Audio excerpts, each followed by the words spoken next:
Go on the record. We've come to what I hope is the last day from the actual physical hearing. And Ms. Sanford, we're still in rebuttal.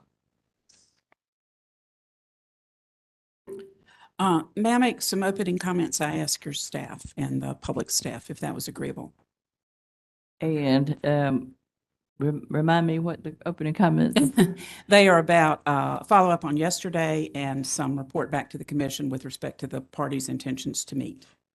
All right, you may do so. They are very brief, and I thank you for the opportunity. I have 4 little numbered bullets here, and I will go quickly. This case is obviously very difficult, and it's been presented to you in the absence of settlements that usually characterize these proceedings. We know that there are all kinds of things to think about and talk about that I will not talk about because they're pretty obvious to people in terms of the complexity of the case and the schedule. This is nobody's fault. This is just a thing that has afflicted the ability to prepare and to try this case, and we apologize. Secondly, we hear the commission with respect to not only the PBMs, which we have submitted and the public staff has submitted, but with the PIMs that the public staff has submitted, but which we have not. And in that vein, we had the meeting yesterday evening that we were encouraged to have. And there will be a meeting next Wednesday afternoon with public staff and the company. The attendees, I think, have already been specified here, and we will walk through the proposed metrics to gain a better understanding of what each entails. I'm reflecting the agreement between the public staff and the company as to what we're going to do. We'll look for areas of commonality. We'll discuss parameters for penalties and incentives to ensure metrics provide protection for customers, as we've heard clearly expressed by the commission. So that is in order, and that will take place next week. And finally, and this is just a bit of addressing the record, I guess, with respect to settlements, which is where I started.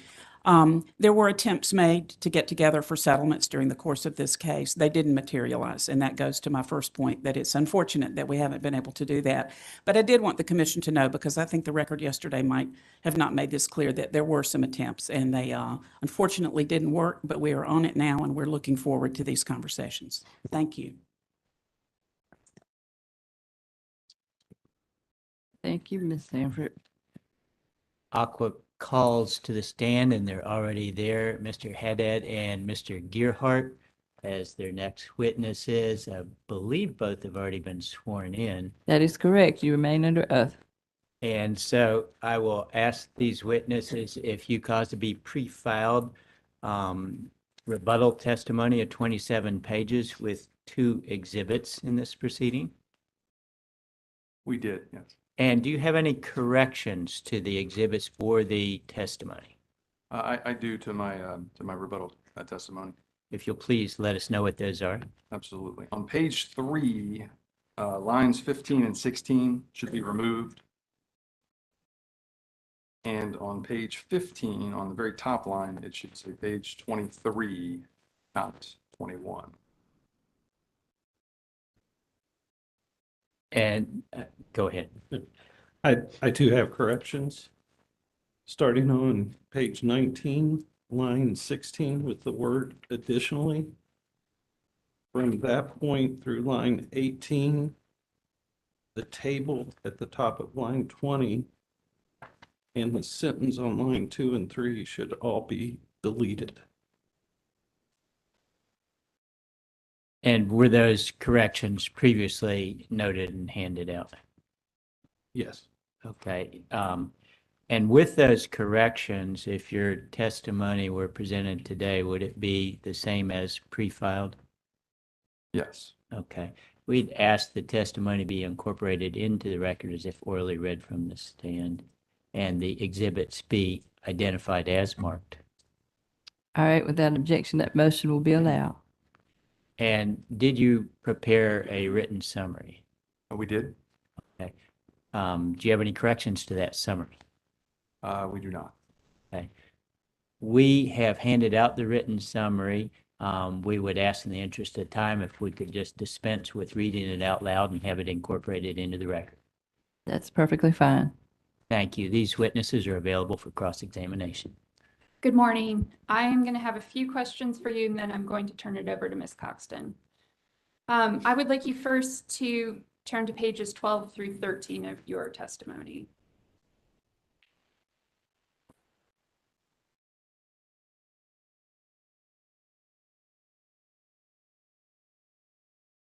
All right. And am I correct that those pages discuss the fact that you don't agree with the adjustments made by public staff witness Mike Franklin to the purchase sewer for Johnston County, Union County, and Aqua America? That is correct.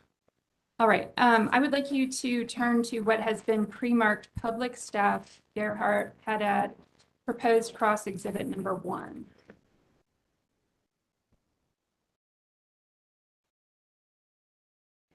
Got it.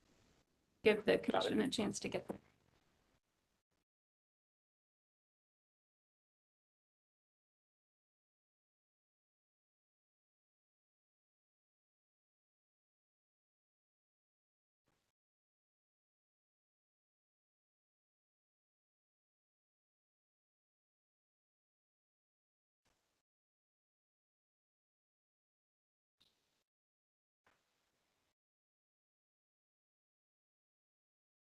This is a public staff data request, That's correct. 22.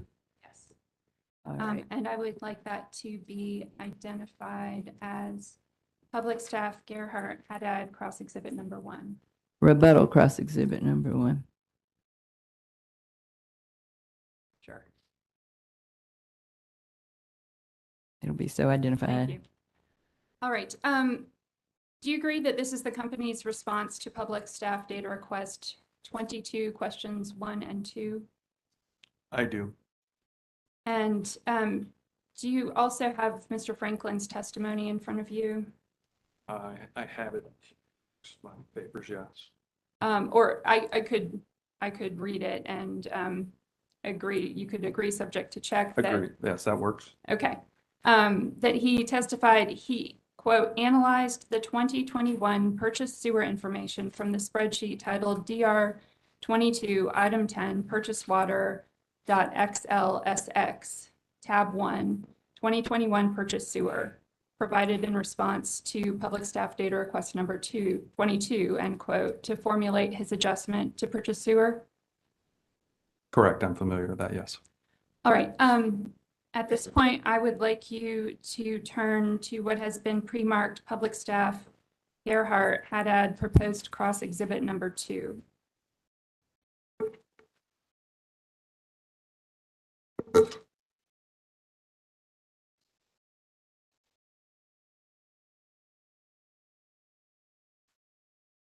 And that's the public staff data request number 119. That's correct. And I would like that identified as public staff Gerhart Haddad rebuttal cross exhibit 2. That motion is allowed and so be so identified. And is this the company's response to public staff data request 119? It is.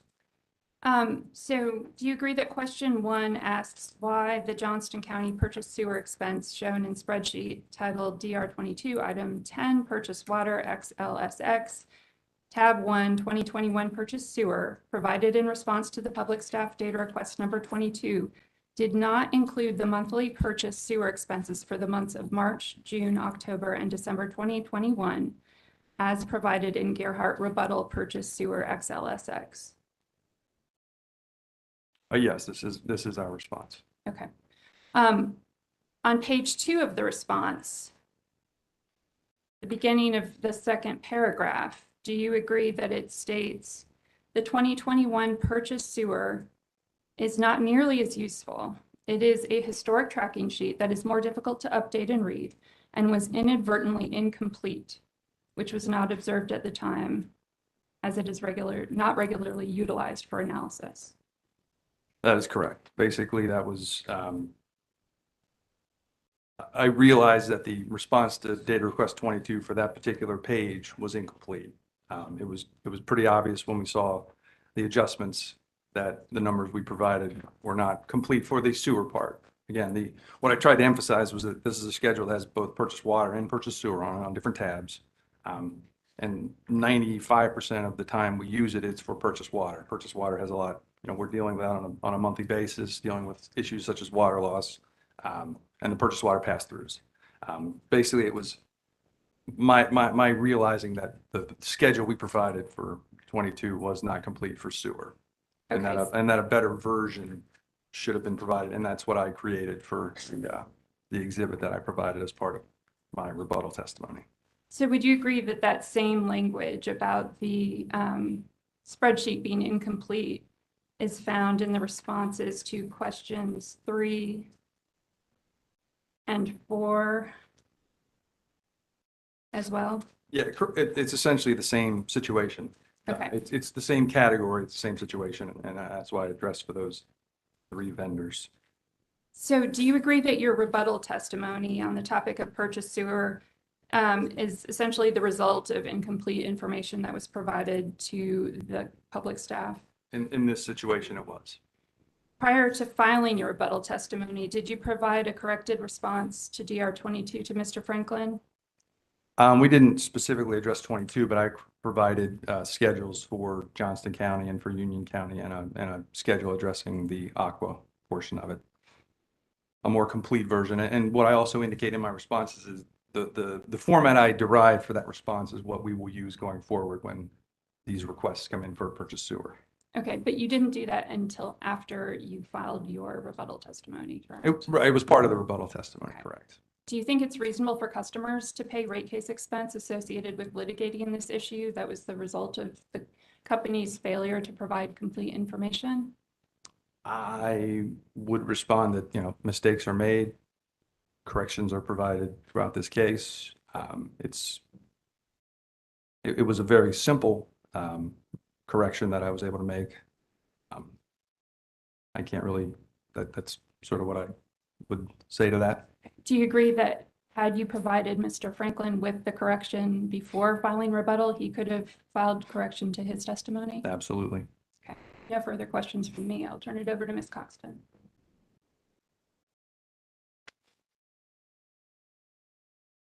Good morning. My questions deal specifically with the adjustments that you guys accept during your testimony that the public staff has made. I just want to go through and first confirm that you still accept those adjustments with the exception of the 2 that you flagged in your corrected testimony. And then the second topic is just to see if anything that the public staff filed in its supplemental testimony generates additional areas of consensus. So that's a sort of a preview of where I'm going. So the first question, does the company continue to accept the public staff's adjustments listed on page 3 of your joint rebuttal testimony, with the exception of the 2 corrections you just made this morning? We do. Okay, thank you. Do you continue to accept the public staff's adjustment to accumulated depreciation related to reallocated vehicles? We do, yes. Okay. And the public staff's adjustment to remove capitalized time credit for labor benefits and payroll taxes? Yes. Lastly, do you continue to accept the public staff's adjustment to remove proposed increases for salaries and payroll taxes? Which line is that? That is page 8, lines 3 through 8.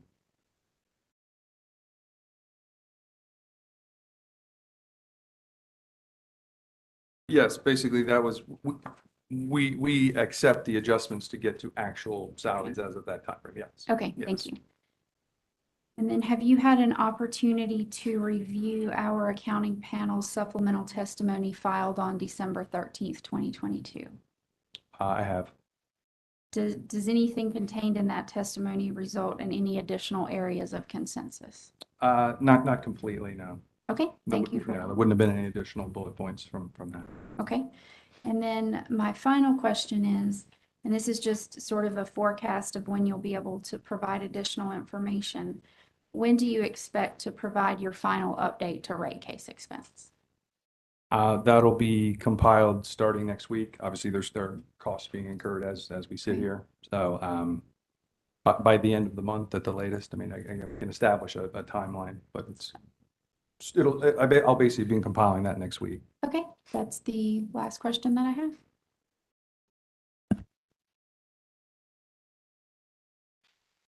If the public staff's through with cross, we'll do redirect. Go right ahead with redirect.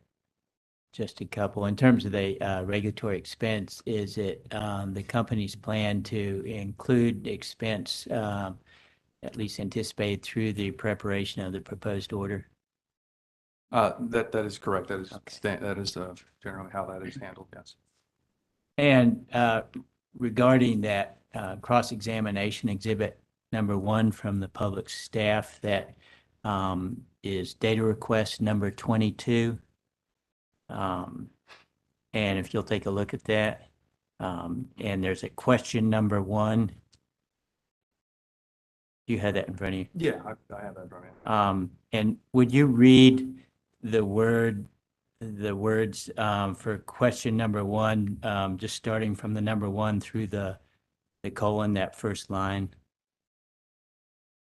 We're talking about, it starts regarding the joint rebuttal testimony.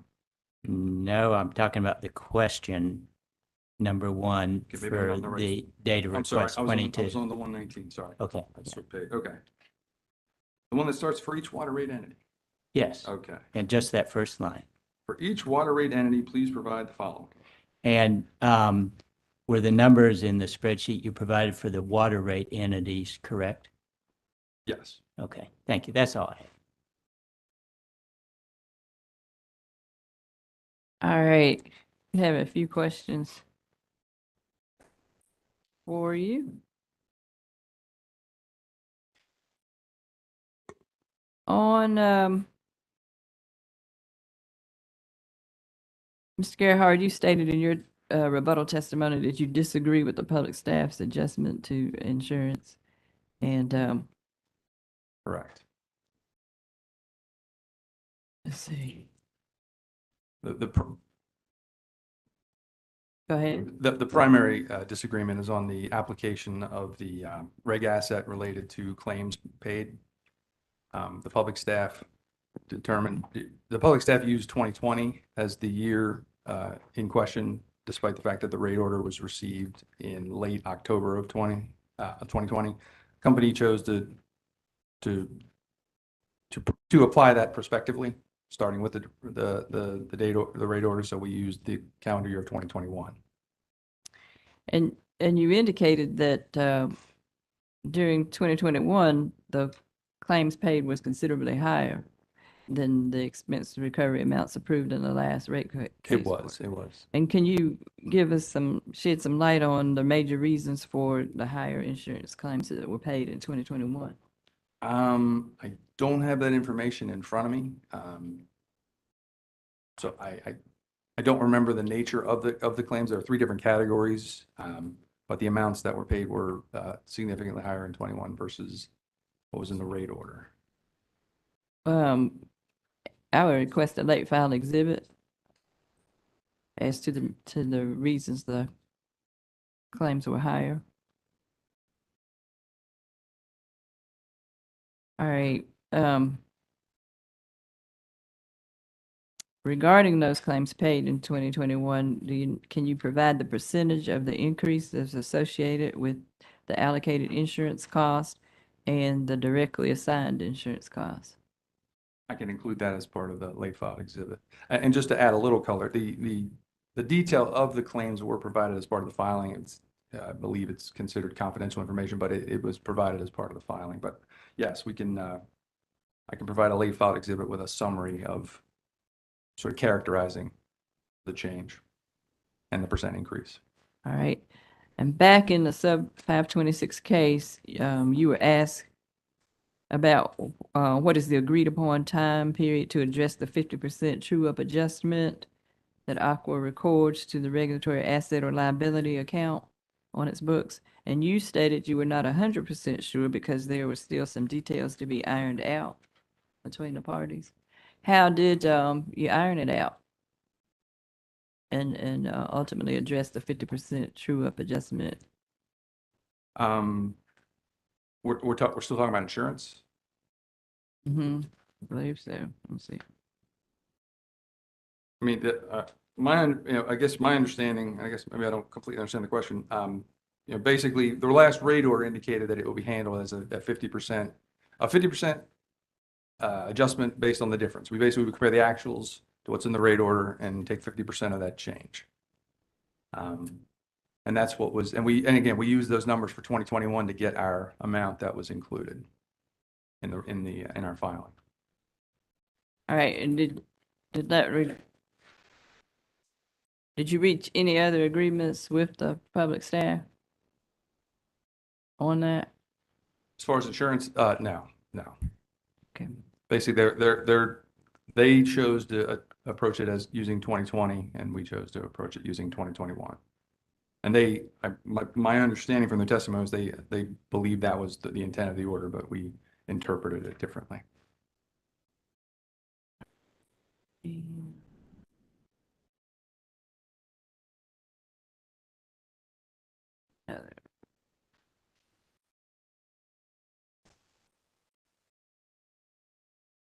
Too much paper.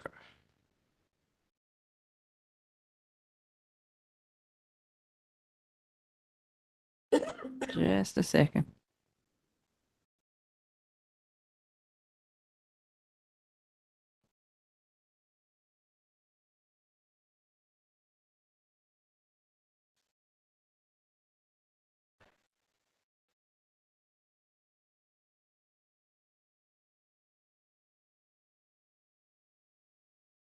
All right, on page 17 of the rebuttal testimony, line 7 to 23, you address the public staff's recommendation for Aqua to file quarterly reports concerning the manual entries into the plant accounting software due to the SAP rollout. Are the overrides in the plant accounting software continuing? That is actually an item that I'm going to defer to the next panel. I know the process has been, is continuously evolving and improving. I'm going to defer that one to the next panel. That'll be on the stand. All right, I will accept that answer. Questions? Chair Mitchell? Good morning, gentlemen. Just a few questions for you all. You were both in the room when public staff accountants Boswell and Zong were on the stand. Is that correct? Okay, so you heard my questions to those Yes. two. Okay, I'm looking at page 20 of your rebuttal testimony, just so we can have something to look at. And I would, what I would like is for you all to walk me through the plant and service issue that I discussed with the public staff accounting witnesses. Help me understand what is shown, the numbers that are shown in the table that appears on the top of page 20. And then in the second table that appears on that same page, sort of what is included in that second table that doesn't appear in the first table. Sure. Just note, I deleted the first table as part of my correction. Oh, okay, I'm sorry. Yeah, down through line 3 of that page. Okay. Yeah. Let me make that change. Sure. All right. And why did you tell me why you deleted that page, that table? Well, if you look at how it's presented, the difference was in total wasn't different. It was where some of the common costs show up. When we put together the estimate, we treated that as a direct cost but the way we put it together. But this table was working on the actuals that were provided, and that comes through on an actuals basis as a common cost. So it's just a flip between direct and common. Okay. So essentially, I'm saying there was no real difference. I was working off of what we filed versus where those costs show up on an actual basis. Okay.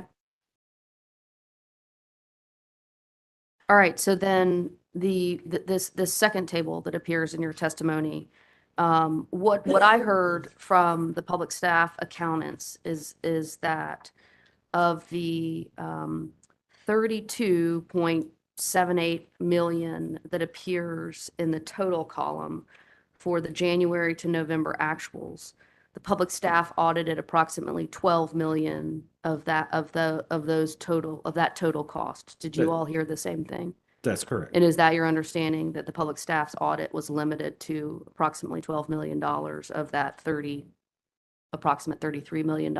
Yes. Okay.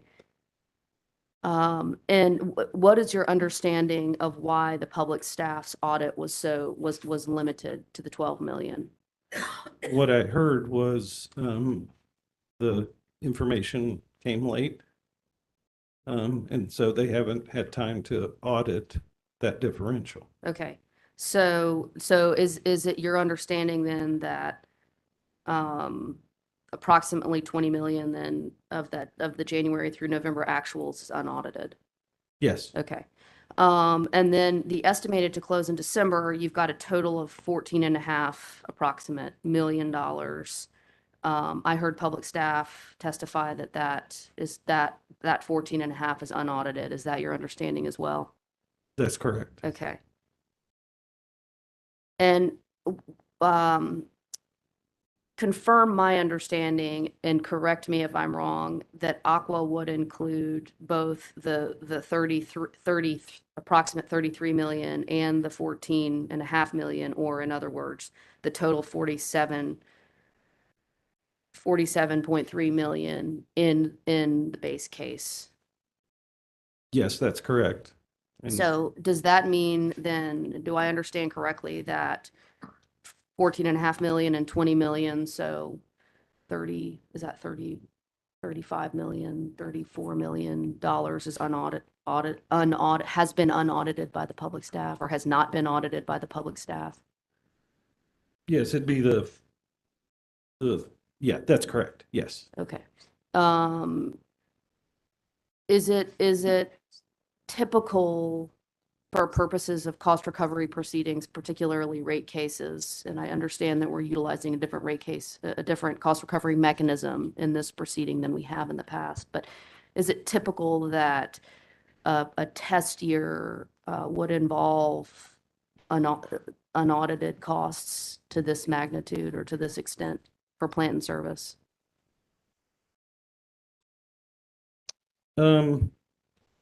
Unaudited, I guess I would say I'm not completely sure. I know in Pennsylvania with their fully projected future test year, the future test year, which is the equivalent of a base year in terms of this proceeding, is really not the focus, but my point about that would be that it's a full 12 months of information.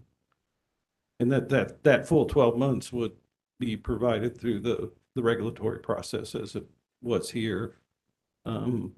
What do you help me understand what you mean by that comment?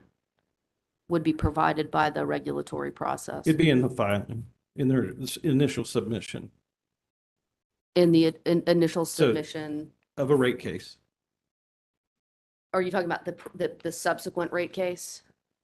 I'm just saying that in the construct of a future-looking period for setting rates, i.e., this structures 3 future-looking periods, right? Rate years 1, 2, and 3. That the base year would represent 12 months of information in a forward-looking rate mechanism. Okay, so, but my understanding though is rate years 1, 2, and 3 would be forward-looking, and that the base case should be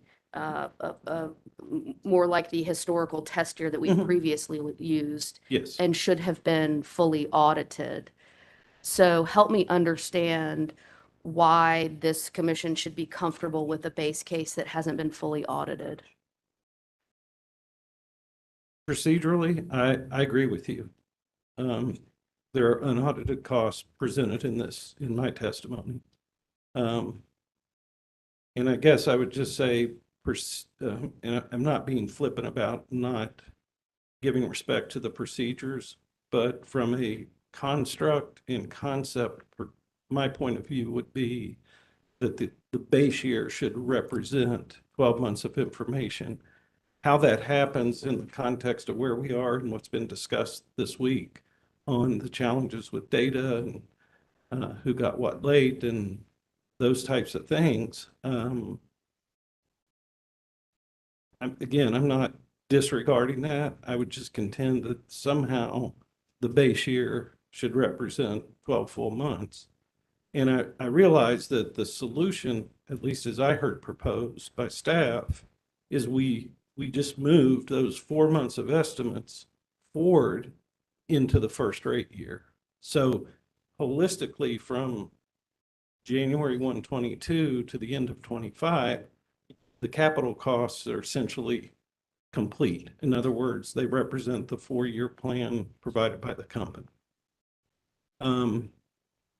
But pushing them into another year is not representative of how the budgets are constructed at most utilities when you're considering forward-looking rate mechanisms. It's all hinged on what you think your people can build out and put into operation in service. And so you schedule your estimates to represent the work being done. If we're going to push 4 months into 23, that changes the whole. I would contend that for engineering and people designing and building the system, that now changes everything, because you put, I think the number was 18.6 million in 23 on top of roughly 44 million that now has to be designed, built, and constructed in a different time period. It's changed the whole character of the 4-year plan. So leaving, in, again, my opinion, sort of absent any procedural issues and the concerns, is that the base year should be 12 months of information. Okay, I understood the 12 months of information. I want to back up a little bit because I've got to understand this when I leave sure. this room. So that's the reason for my questions. The 18.6, I think you said 18.6 million, but I'm just going to say the approximate 18 million that the public staff proposes to move into year one, out of the base case and into year one. Are those not dollars that have already been invested or dollars that have already been, help me understand sort of what that 18.6 represents? It's okay. When we filed the case 22, the year 22 base year was a fully estimated year. So staff updated through August for actuals. That's the 12. They took the remaining months, September through December, which were the original estimates provided by the company in its application, and moved them to 23.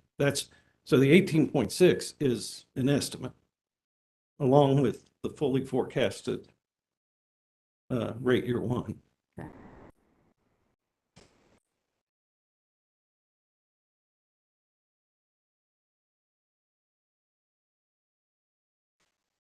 So I guess that's not entirely consistent with my understanding, though, because you've got in this table, you've got actuals, January through November actuals. So some of that 18, I mean, and then you've got estimated to close in December. So it seems like the only thing that's left that's estimated is whatever portion of that 18.6 is December. Yes, when the staff put its schedules together, Okay. this data, this was provided in rebuttal, so this would have to be, if we accepted these numbers on the page we're talking about in my rebuttal, it'd have to be reconciled to what is actually in staff's numbers. In other words, they had 8 months actuals, 4 months estimates. Where they put them, 23 or 22. We are saying we have 11 months actuals with 1 month's estimate. And this December estimate would be different than the December estimate that was provided originally in the rate case, in the initial file. Okay. But the company here is proposing cost recovery based on its numbers, the company's numbers, as reflected in, at least in part in this table. Yes, and I think that goes to a motion that was made Right. yesterday. Right. Yes. Okay. And the reason for my questions to you is just, I need to understand why we should be comfortable putting into that base year, given putting into that base year numbers that have not yet been audited by the public staff, the actuals that have not been audited by the public staff. I'm not going to tell you that you should, it's my opinion that the base year needs to be 12 months of data. In this proceeding, how you get to that is, to me, still under review. And to your point, yes, they're unaudited costs, and therefore, by the strict rules of the way the procedures work, they're not part of 2022 information. Okay. All right. Anything to add, Mr. Gerhart? To that point, no. Okay. Did you all, in participating in in this rate case and the work that goes on, with with respect to public staff's audit of the, costs that you all are asking to recover, did you anticipate that there would be a problem, did you anticipate this problem? In other words, did you anticipate that the public staff would object to numbers that it hadn't been able to audit? Actuals that it hadn't been able to audit? Let me be very clear. In my opinion, I guess it's reasonable to expect there'll be some issues as we convert from our historical test year that we normally do to this projected test year. And that seems to be, in my opinion, the stumbling block. I'm not as heavily involved as this side as Mr. Haddad is. Okay. All right.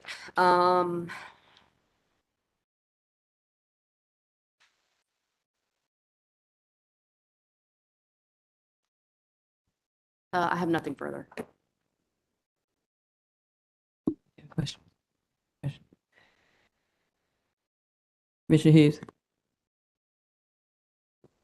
I have just a quick question. If you can't answer it, or if there's someone else that can answer it, please let me know. A lot of the focus of the conversation yesterday has been kind of future capital expenditures, the timeliness of projects. And there was some mention of how the company views capital budgets. And I don't know if that's something that you would be responsible for, but I'm not sure if I understood that you start the year with a projected capital spend. And from your perspective, I'm assuming it's dollars and not projects and, specific. At the end of the year, when you're doing sort of a reconciliation of that, do you start with what you had in January at the beginning of the year, or is there some, or whatever your fiscal year is, or is there some updating that goes along? In other words, internally, do you have a set goal of capital expenditures in the beginning of the year, and you maintain that original projection at the beginning of the year, and then at the very end of the year, you see what was done? So first of all, as a consultant, I'm not part of that process. I use the end product. So I'm going to let the next panel address that question, because they're better equipped as employees of the company to talk about their capital budgeting process. And I am an employee of the company, but I'm not personally involved in the capital budgeting other than on the very peripheral. So I would also have to defer to the next panel. They're more of the subject matter experts on that. okay, thanks. All right, are there any questions on commission's questions? Yes, I have a few. All right. I believe you confirmed in response to a question from Chair Mitchell that the company would include 47.3 million in its base case. Is that correct? Yes. Do you agree that public staff DR 107 requested UPIS projects in service between January 1st, 2022 and August 31st, 2022? I do. And did the company provide a response on November 22nd that provided support for 12 million? Yes, it did. Okay. Did the company propose that rate year one and cost recovery of 2022 and 2023 capital investment starts on January 1st, 2023? Could you repeat that just so I Sure. get the sequence right? Did the company propose that rate year one and cost recovery of 2022 and 2023 capital investments start on January 1st, 2023? Yes. Those are all my questions. Mr. Drews? Thank you. In terms of the table at the bottom of page 20, do you also have detailed amounts recommended by the company at pages 25 to 27 for each of the different rate divisions?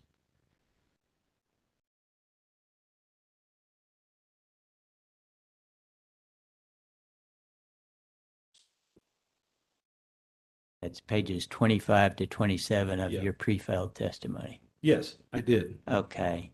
And I'm looking at Aqua Redirect Exhibit 1 for the Gearhart and Haddad rebuttal panel, which I'd ask be marked as, identified as marked. Do you have a copy of that? That has been handed out to people, but if anyone needs a copy, I can come up with some extras. This was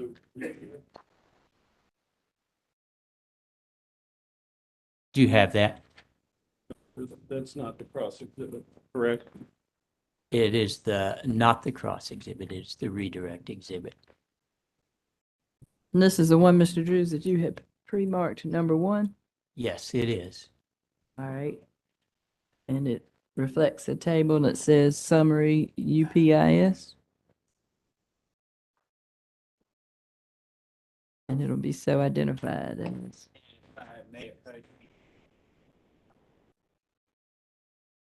It'll be identified as Gerhard and Haddad rebuttal redirect.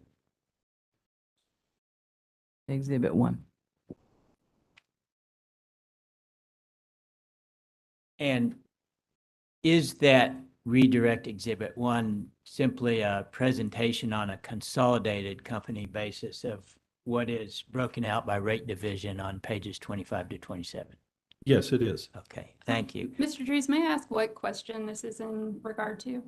Well, there were questions about the base year additions and retirements at the bottom of page 20, and I felt like this was a better presentation to explain what the company's asking for in response to that. Okay. And it's certainly not new information, it's just a different presentation.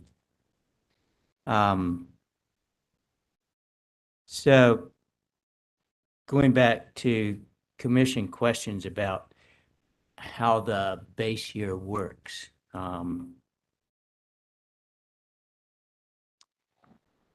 The company has provided in data requests and updates the plant and service through August 31st. Is that correct? That's correct.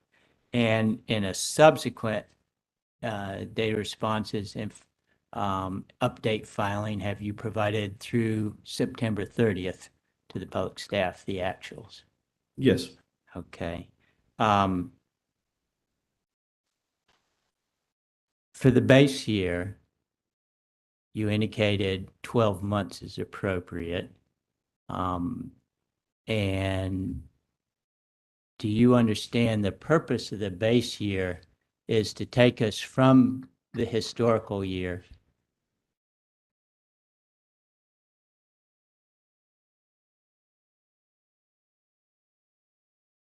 I'm going to pause here just sure, a second. sure, understood. Do you understand the purpose of the base year is to take the company from its historical test year up to rate year 1? Yes, I do. It bridges that time. Correct. And so in order to get 12 months for a base year, if only part of that is known actuals at the time of filing, would the remaining part have to be projected capital additions? Yes, it would. Okay.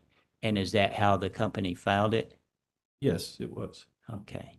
And at this time, we know more of the actuals than when the initial filing was done. Is that correct? That's correct. Okay. So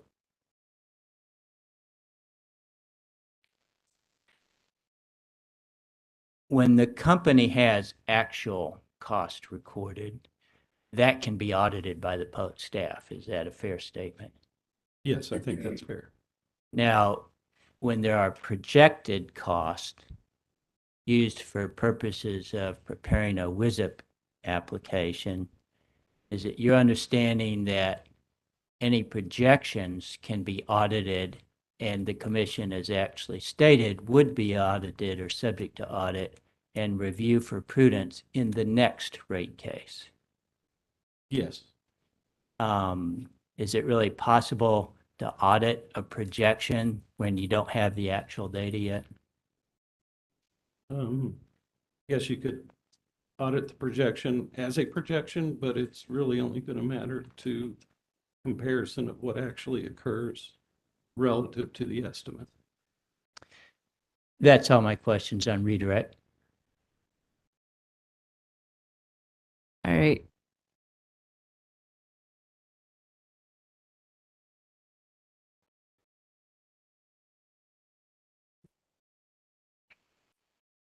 All right.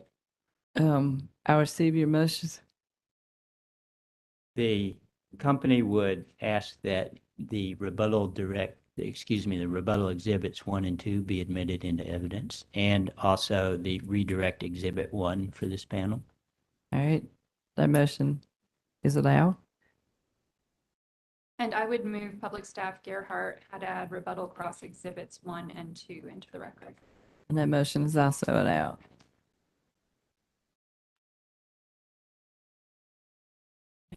Think. You're excused. Thank you.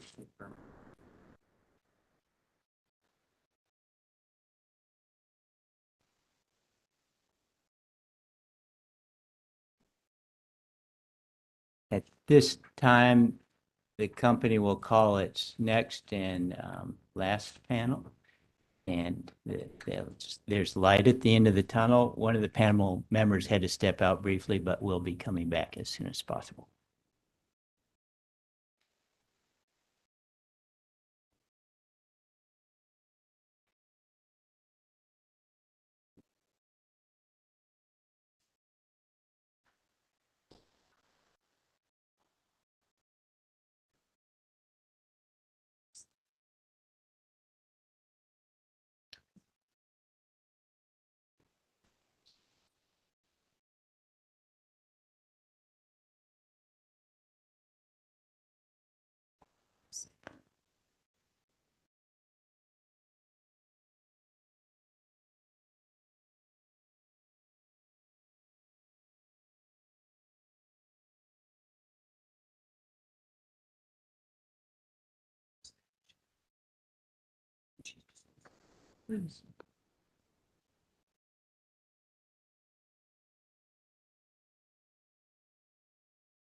Mr. Drews, is Mr. Becker the missing witness?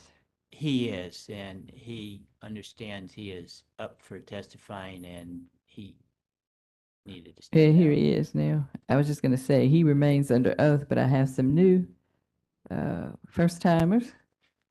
So if you would place your left hand on the Bibles and raise your right, do you sincerely and solemnly swear that the testimony you're about to give should be the truth and the whole truth and nothing but the truth, so help you God? I do. And Mr. Melton, Mr. Becker remain under oath. And I believe we have, well, before I get there,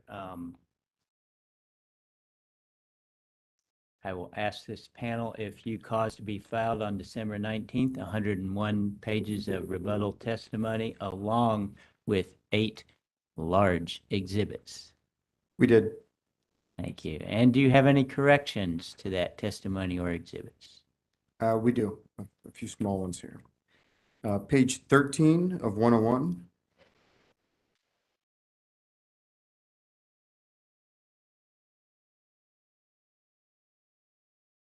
On line 2, the bolded see Aqua Wisp exhibit 2A through C. The C should be struck and it should be D, as in David.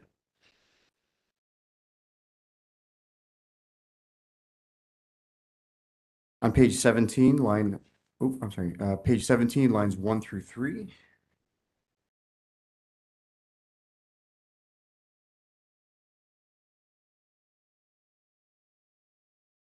In advance of the start of the second sentence where it says there on line 1, it should read, "Our understanding is that."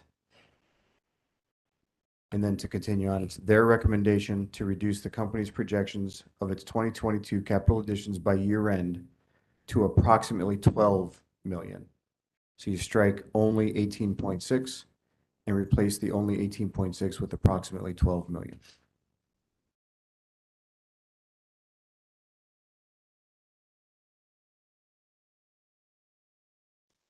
On the same page, further down in line 17 through 20,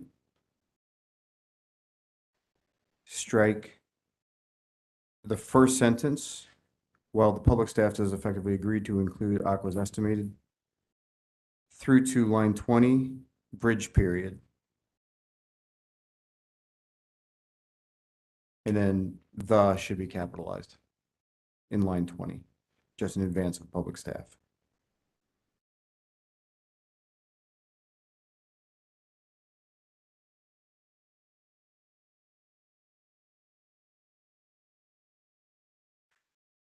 And the last correction is on the following page, line 18.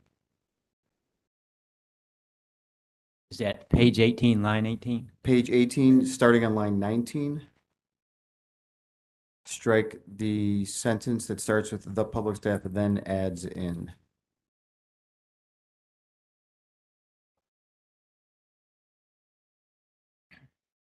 All the way through line 21 where it says September and December 2022. So the first or the second sentence in that paragraph should be again, comma, this leaves.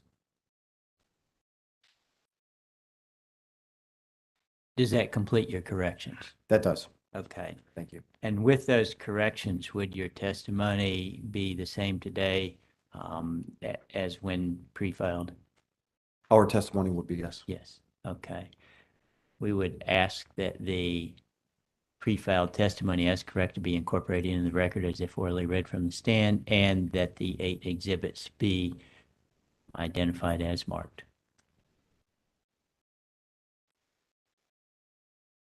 And I will add, these were really large exhibits and were not printed out for that reason. All right.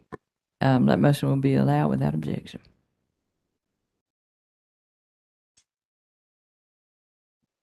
Does this panel have a summary? Yes, And it does. If so, do you have any corrections to the summary? I do not. Okay. And on this one, we would ask the commission's indulgence in being allowed to read it into the record. Go right ahead. Thank you. Thank you. Our rebuttal testimony opposes recommendations made in the joint testimony of public staff witnesses Boswell, Hinton, Junis, Sun, and Zhang. Those recommendations are wide-ranging and include 1, denial of the Aqua request for a multi-year rate plan. 2, removal of $55,776,557 in planned capital additions if a WISP is allowed, including removal of service improvement costs that include the new SAP enterprise software, and 3, a management audit. The public staff says the WISP request should be denied, among other reasons because it would result in a sudden substantial rate increase. However, the largest part of the initial increase would occur under a traditional rate case as well. It is not a function of the WISP plan. It is a function of Aqua's actual costs in 2021 and 2022. The public staff says the WISP request is not in the public interest for 3 reasons. First, the WISP statute does not extend the 270-day, First, the WISP statute does not extend the 270 suspension period, which limits the public staff's investigation time. This was a policy choice made by the legislature and therefore not a reason to reject the WISP request. Second, the public staff argues that a WISP is not appropriate in a time of heightened uncertainty. Yet nothing in the legislation suggests that a WISP should be denied in times of high inflation and economic volatility. High inflation means the company's O&M expenses are likely to increase faster, which makes the need for rate relief greater. The WISP statute requires refunds of over-earnings above the banded amount, which provides customers with more protection against adverse volatility impacts than a traditional rate case order. Third, the public staff asserts the Aqua application does not show innovation or efforts to reduce costs during inflationary times. Once again, the public staff is grafting requirements onto the statute that are not written in the statute. However, the statute does provide for performance-based metrics, and Aqua has proposed performance-based metrics. This is the approach to serving the public interest, rather than bluntly denying the WISP application because it does not meet some undefined measure of innovative expense reductions, which Aqua refutes as an inaccurate reposition by the public staff in any event. The public staff would also deny the WISP because they lack confidence in the company's projected capital investments and in the company's accounting and management systems. In our opinion, this concern is overstated for several reasons, including the following. Aqua has a detailed, systematic process for planning capital investments. Over the past decade, the actual capital investment matches closely to the planned investment. Capital investment planning for the rate years is just as robust. The public staff concern about lack of traditional documentation for projected future capital additions is misplaced. Some costs will be incurred for unexpected repairs and emergencies. Those specific projects cannot be identified in advance due to their nature. But Aqua does know from historical experience that a certain level of cost for unplanned emergencies is likely. Also, the public staff expectation for bid information about projects well into the future is unrealistic, as contractors will not make a commitment that far ahead. The discrepancy between planned investment for January through August of 2022 versus the amount actually booked does not reflect inaccurate projections. Rather, it results from temporary conversion issues as Aqua transition to a new enterprise software program. A large number of 2022 projects were completed, but Aqua delayed capitalizing them on its books until the conversion issues could be resolved. This is not a flaw in the capital projections of Aqua. Rather, it is a software conversion matter that is being fixed so that in the future, capital additions can be closed on the books in a timely manner. Aqua has filed updated capital additions for January through November of 2022 in the amount of $32.7 million. As the company catches up on its delayed capitalization, Aqua expects to have capitalized $47.3 million by December 31st, 2022. The conversion to SAP enterprise software was needed and reasonable. It is a platform used widely by utilities and other corporations. Aqua's Banner and Lawson programs are quite old and losing vendor support. Enterprise software was needed to replace those old programs, regardless of the People Gas acquisition. SAP is used and useful, even as the transition process continues. The public staff recommends a management audit due to difficulties that arose with tracking project costs and delays in the closing process during the discovery period for this case. As explained, these issues resulted from the transition to a new enterprise software program and necessary changes to processes affecting most company personnel. These issues are not unusual for conversion this large. They are the result of an expected learning curve and expected bumps. Aqua knows the cause of delays arising from the conversion and has dealt with them in a reasonable manner. A management audit is unwarranted. There are many other issues raised in the public staff's joint testimony that Aqua addresses in its rebuttal testimonies. We want to conclude the summary by noting that we understand the public staff's frustrations with discovery, but Aqua has provided reasonable projections upon which a multi-year rate plan can be based. The temporary accounting delays during conversion to new software do not change the fact that Aqua has historically had extensive advanced planning for its capital investments that turned out to be accurate, and it will continue to do so. This concludes my summary.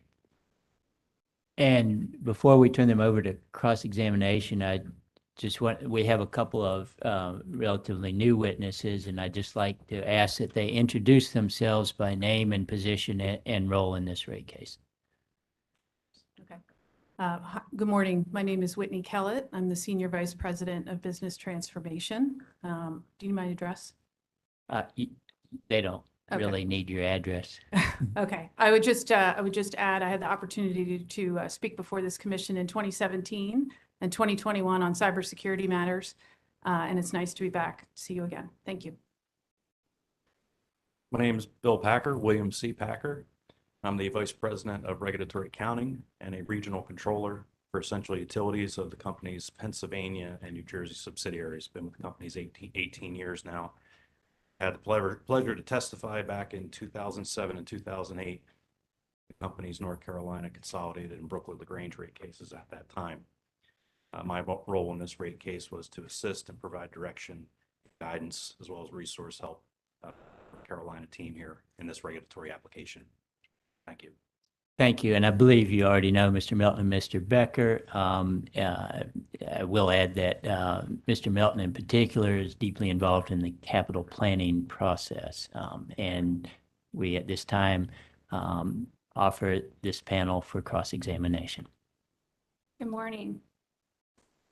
I would like to start with a question that I asked Mr. Becker on cross-examination. And he said it would be better for the panel. And that was about how many hours of training has been done in preparation for the SAP conversion? So is the question per employee or total? Total. I'd probably say north of 10,000 hours of training of one sort or another. We trained all 1,550 employees of our water and wastewater subsidiary companies to prepare for SAP. Some employees required significant training over a period of time. Other employees only needed a cursory overview. And so how many Aqua North Carolina employees would that include? All Aqua and North Carolina employees were trained. And over what period of time did that training occur? So the training process began with stakeholder engagement, communication, preparation, which started early in the project. Training officially started in September of 2001, extended through December. What we know, though, from large conversions like these is you can go to a class, you can hear, and somebody can show you how to use the system, but until you get in and use it, it doesn't become real until you're actually doing your job. So we've done supplemental training sessions for employees, both in person and via WebEx, since we've gone live. So it has continued beyond our conversion, but the official training period was from September to December of 2021. And are you able to provide an approximate cost of that training? The training costs were packaged as part of the overall, what we call organizational change management costs, which includes stakeholder engagement, communication, preparing for our conversion, includes training, includes job aids material. So I do not have a breakdown of the actual in-person and WebEx training portion because it was part of the overall change management cost. Now, with respect to SAP, does Aqua contend that savings could be achieved by having Peoples Gas staff help with the training? We contend that have been and continue to be significant advantages to having half our company familiar with an enterprise platform like SAP. Peoples Gas implemented SAP in 2011, so they've been using it for 11 years. And we were able to partner our accounting staff, our payroll staff, our IT employees, our operation employees across the company to share experience, to share best practice, to share our policies and procedures. So yes, I would say we saved time and cost from having to hire additional trainers and additional subject matter experts because we were able to leverage the employees in our gas subsidiary to help. So were there any consultants hired for the training, or was that all done through? There were, as provided in some of our DR requests. We did use external vendors to help with our technical implementation as well as our organizational change management. And we provided actually copies of the contracts and their statements of work and the services they performed. So despite that training, there were some problems that occurred beginning in January 2022. Is that correct? Correct. We had two issues with SAP. One occurred in January, one occurred in June. We're happy to discuss those if there are questions. Well, I guess my question is, when Mr. Becker was providing his summary, he indicated that their company is continuing to resolve those issues or some issues. Can you speak to what the current status is of the problem or status is of those problems that were encountered? Bill, do you want to speak to the Yeah, Two the two items. issues that Ms. Kellett is talking about, the one identified in January specifically dealt with the functionality of our enterprise asset management system of SAP, which I would say is an enhancement from our Lawson/Power Plant platforms that we had before, in that it's upfront asset management for our operators with not laptops, it would be tablets out in the field to pick what they're working on, location-wise, a lot of tracking, facilitates data coming through the timesheet, and that data, so those selections have to go through, if you will, translation tables to get to the asset accounting system, which is Power Plant. It was Power Plant before, it remained Power Plant. We kept the Power Plant system as the subsidiary ledger of record connected to SAP.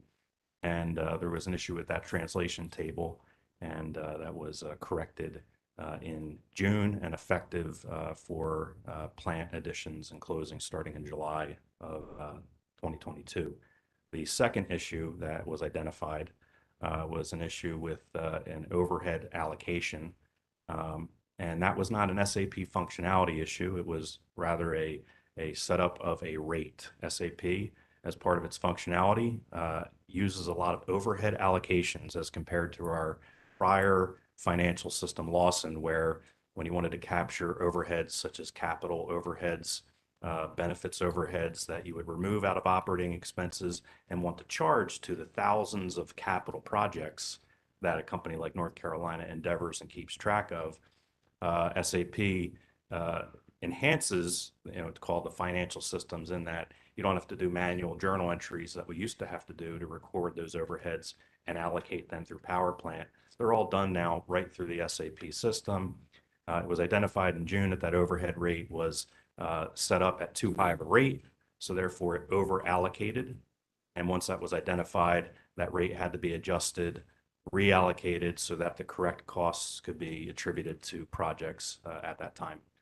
Both issues, as we stand here today, have been resolved. And so your rebuttal testimony references some catch-ups that were required. Have those been completed? As far as blankets are being closed, correct. We closed projects, as you heard, the closings through August were only $12 million. There was a substantial amount of project costs that remained in construction work in progress that was in fact in the ground in service. In the rebuttal testimony, noted that the decision was made on blankets and certain other projects to delay their closing such that these corrections could be made. And then once they were made and moved from QUIP into completed construction not classified, the company had to make the appropriate adjustments to accumulated depreciation as well as AFUDC. So yeah, those are done. We're closing projects in Power Plant as we speak and finishing up this year. So is the 2022, is everything complete for 2022? We're not yet closed the books for 2022, but we expect we will be done. The issues that we talked about, delayed closings, overhead allocation issues, they're not in existence right now. All right. I would like to move on to page 81 of your testimony.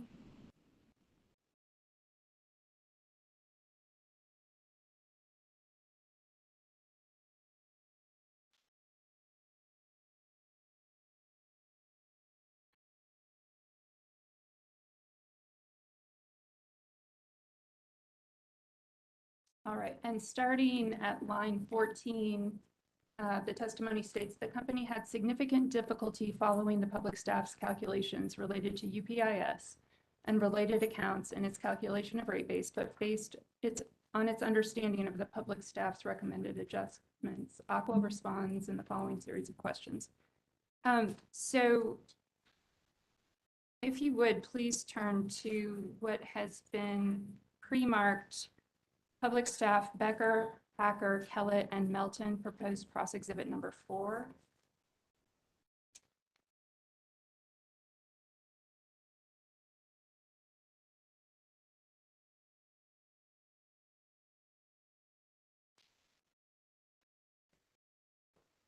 Ms. Shusty, Yes. This is the Aqua data request number 2. That's correct. Do you plan to go back and ultimately submit 1 through 3? No, So I would like to mark this as 1. That's fine. All right. Becker, Packer, Kellett, and Melton.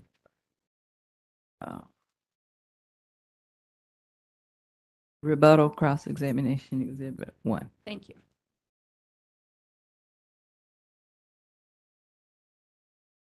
All right, and this is actually the public staff's response to the company's data request number 2. Is that correct? That's my understanding, yes. And do you agree that this provides both a narrative response and work papers showing the public staff's UPIS calculations? I do. And so when the company encountered difficulty understanding the public staff's UPIS calculations, did the company contact the public staff for clarification? I'm not aware that that contact was made either by phone or indirectly. I know there's a lot of informal conversations between the company's accounting staff and staff. I can expand a little bit on that. We were provided the public staff's direct testimony, I believe, on a Friday, actually a Saturday, as it was a little bit late. And we had 3 days for the scheduling order to review this.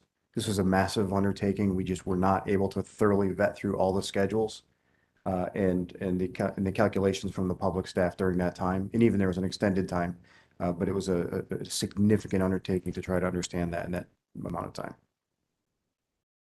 Well, I'll throw one thing in there. There was some conversation with Chair Mitchell, the witness had that earlier, about the 12 million through August, right, which was agreed to by the company. That was provided in data response. And then there was a question about the 18.6 million of projections that were from the, I'll call it September through December, the projected as originally filed in the item 1 W-218.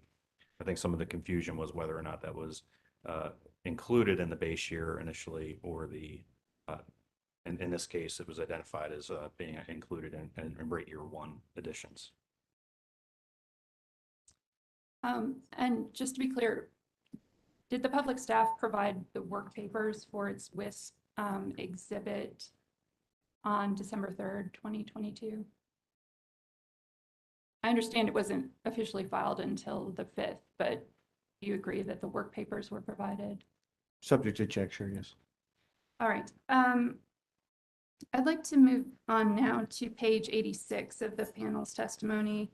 And here the company discusses its aged meter replacement program. Give you a second to get there.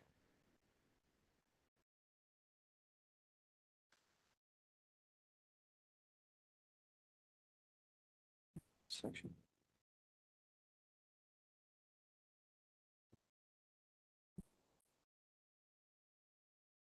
And I'd also like you at this time to turn to what has been pre-marked Becker, Packer, Kellett, and Melton proposed cross exhibit number 8.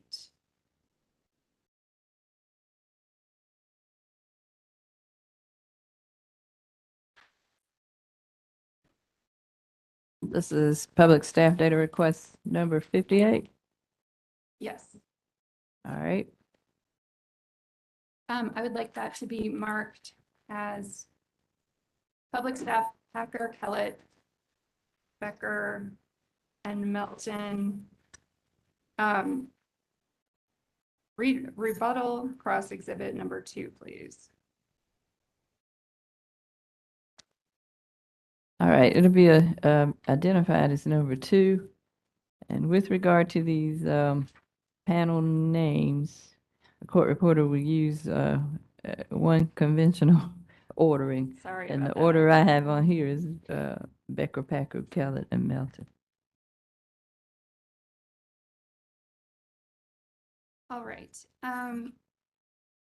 So do you agree that this exhibit contains the company's responses to public staff data requests 58 questions 3, and on the second page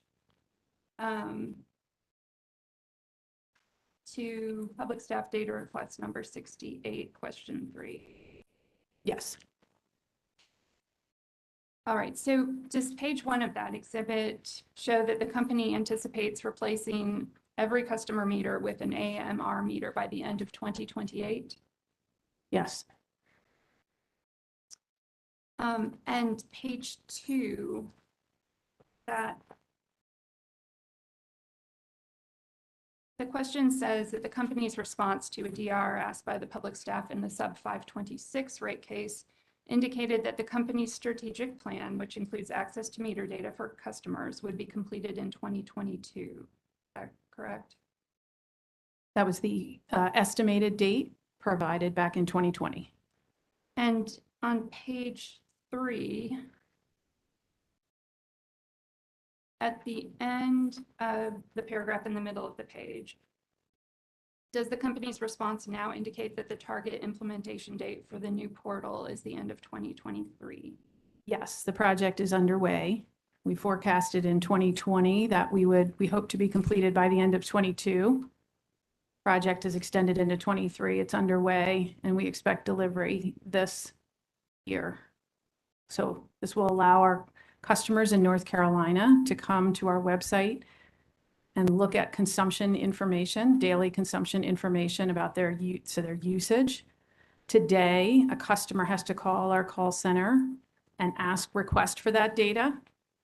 And we do track those requests, but we'd like to make it a self-serve option. And so that's the commitment that we made in the prior rate proceeding and in 2020.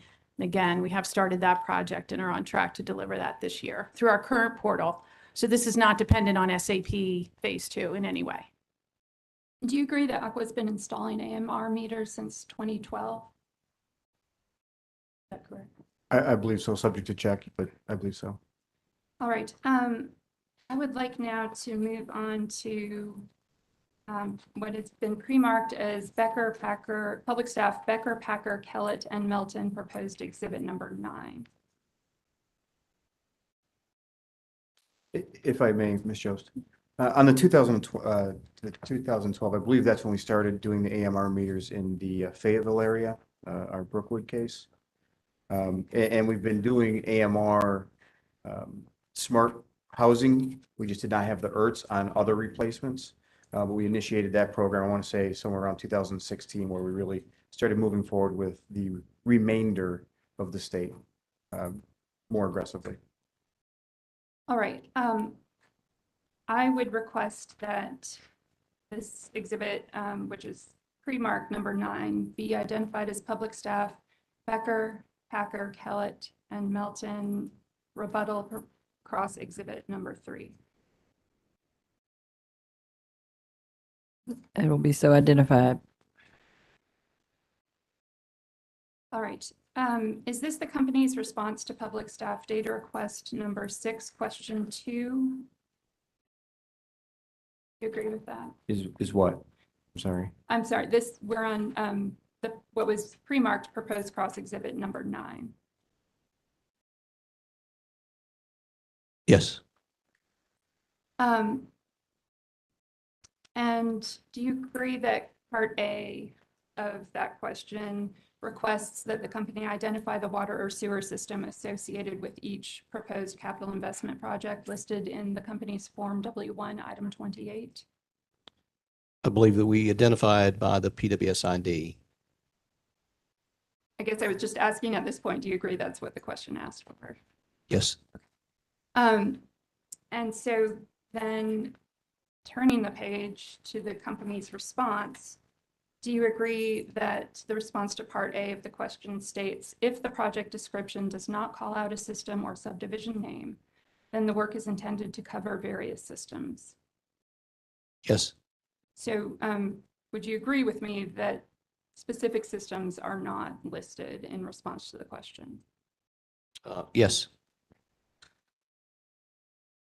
Give me just a moment to clear my thought. Yes, for where it's identified as various. What other line items are identified, just to clarify? My question was, does the response provide specific system or subdivision names? Well, again, we identified by the PWSID, we have in the item 28, submittal.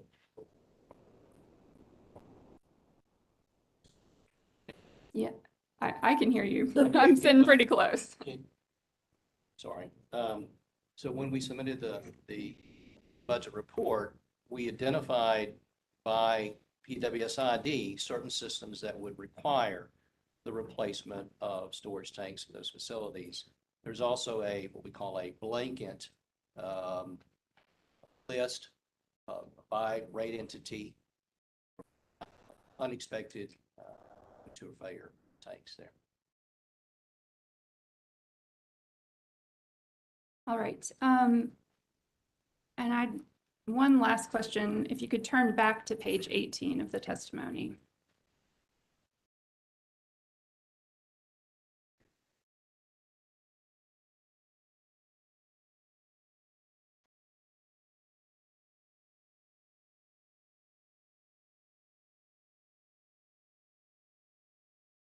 So the previous panel, and I believe Mr. Becker's summary indicated that there's a spend of 47 million for 2022. So I'm wondering why it indicates beginning on line 14 that the public staff's adjustment eliminated nearly 51 million of 2022 capital activity. The 51 million, I believe, in public staff schedules were per the company's original application. So our original application started with base year additions of $66 million. There was a subsequent correction for the double counting of a larger project in Cape for the plant and some smaller projects. So that adjustment would be from the original as filed. Okay, thank you. Those are all my questions. Redirect. Kind of taking this in reverse order, there are some questions about data request number 6, which is currently the public staff's cross-examination exhibit number 3 for this panel. Mr. Melton, you used the abbreviation PWSID. Can you tell us what that is? Yes. Stands for Public Water System Identification Number. Okay. And this exhibit shows that it had a due date of August 8th, 2022. Did the company provide subsequent updates to data request number 6 to the public staff, if you know? Something to check here. Yes. Okay. There were some initial questions about SAP. So without the acquisition of People's Gas and the leveraging of their experience with an enterprise software system, would this have cost more for Aqua? Absolutely. And do you have any idea the order of magnitude? So I'll share 3 numbers to provide order of magnitude. Aqua's normal 5-year capital spend on technology improvements was averaging about $100 million. So over 5 years, call it $20 million a year to maintain our systems, do some enhancements, right? Kind of continue our investment in technology to help serve our customers and our employees. With the service improvement program, as we've talked about in our testimony, we wrote a new capital plan to include investments in an overhaul of our technology that was frankly aging and out of support. And that total for the water companies is $158 million over 5 years. If we had had to build SAP and all the associated systems that we've been implementing, including Time Track and ADP, Power Plan, BPC and group reporting, Procore, there's a list goes on. The estimates we believe would be somewhere between 200 and 220 million. At 220 million, that's a 40% increase in cost. if we had not leveraged what Peoples Gas had already implemented. They took this journey in 2011. They bought the hardware and the software and the licensing. They built a staff, a team of people that know SAP in these systems. And we were able to use that knowledge. We were able to leverage that hardware investment, that software investment to our advantage. So we absolutely would have spent more had we gone it alone. To back that up, we did a study. We brought in a firm in 2018 and had them prepare an assessment of what it would take for us to go to an ERP system, both financial and customer. And they provided a range of estimates for us based on other utilities, not other companies, but other utilities, water, gas, electric. So we had that study from 2018, and we had not put those costs into our 5-year plan yet. That's why the 5-year plan shows $100 million over 5 years. If we had added those costs into our 5-year plan, if Peoples Gas had not happened, that's what we would have done, and we'd be here in front of you talking about a significantly higher investment in SAP and these strategic platforms. Thank you. And just for my clarification, when you talk about these numbers, including the 5-year 100 million normal IT budget, that's for Aqua as a whole, and then North Carolina would get an allocated share of that? That's correct. Okay. So, you know, based on what you know about the process Aqua went through to obtain enterprise software, was this the most cost-effective approach? We believe so. As we've talked about in the business case shared in our DR responses and in some of our testimony, in 2018, October of 2018, we announced the Peoples Gas acquisition. In the beginning of 2019, we started a planning process. We didn't presume anything. We didn't presume we were going to close that acquisition and that we were going to end up as a joint company with Peoples Gas, but we started a planning process.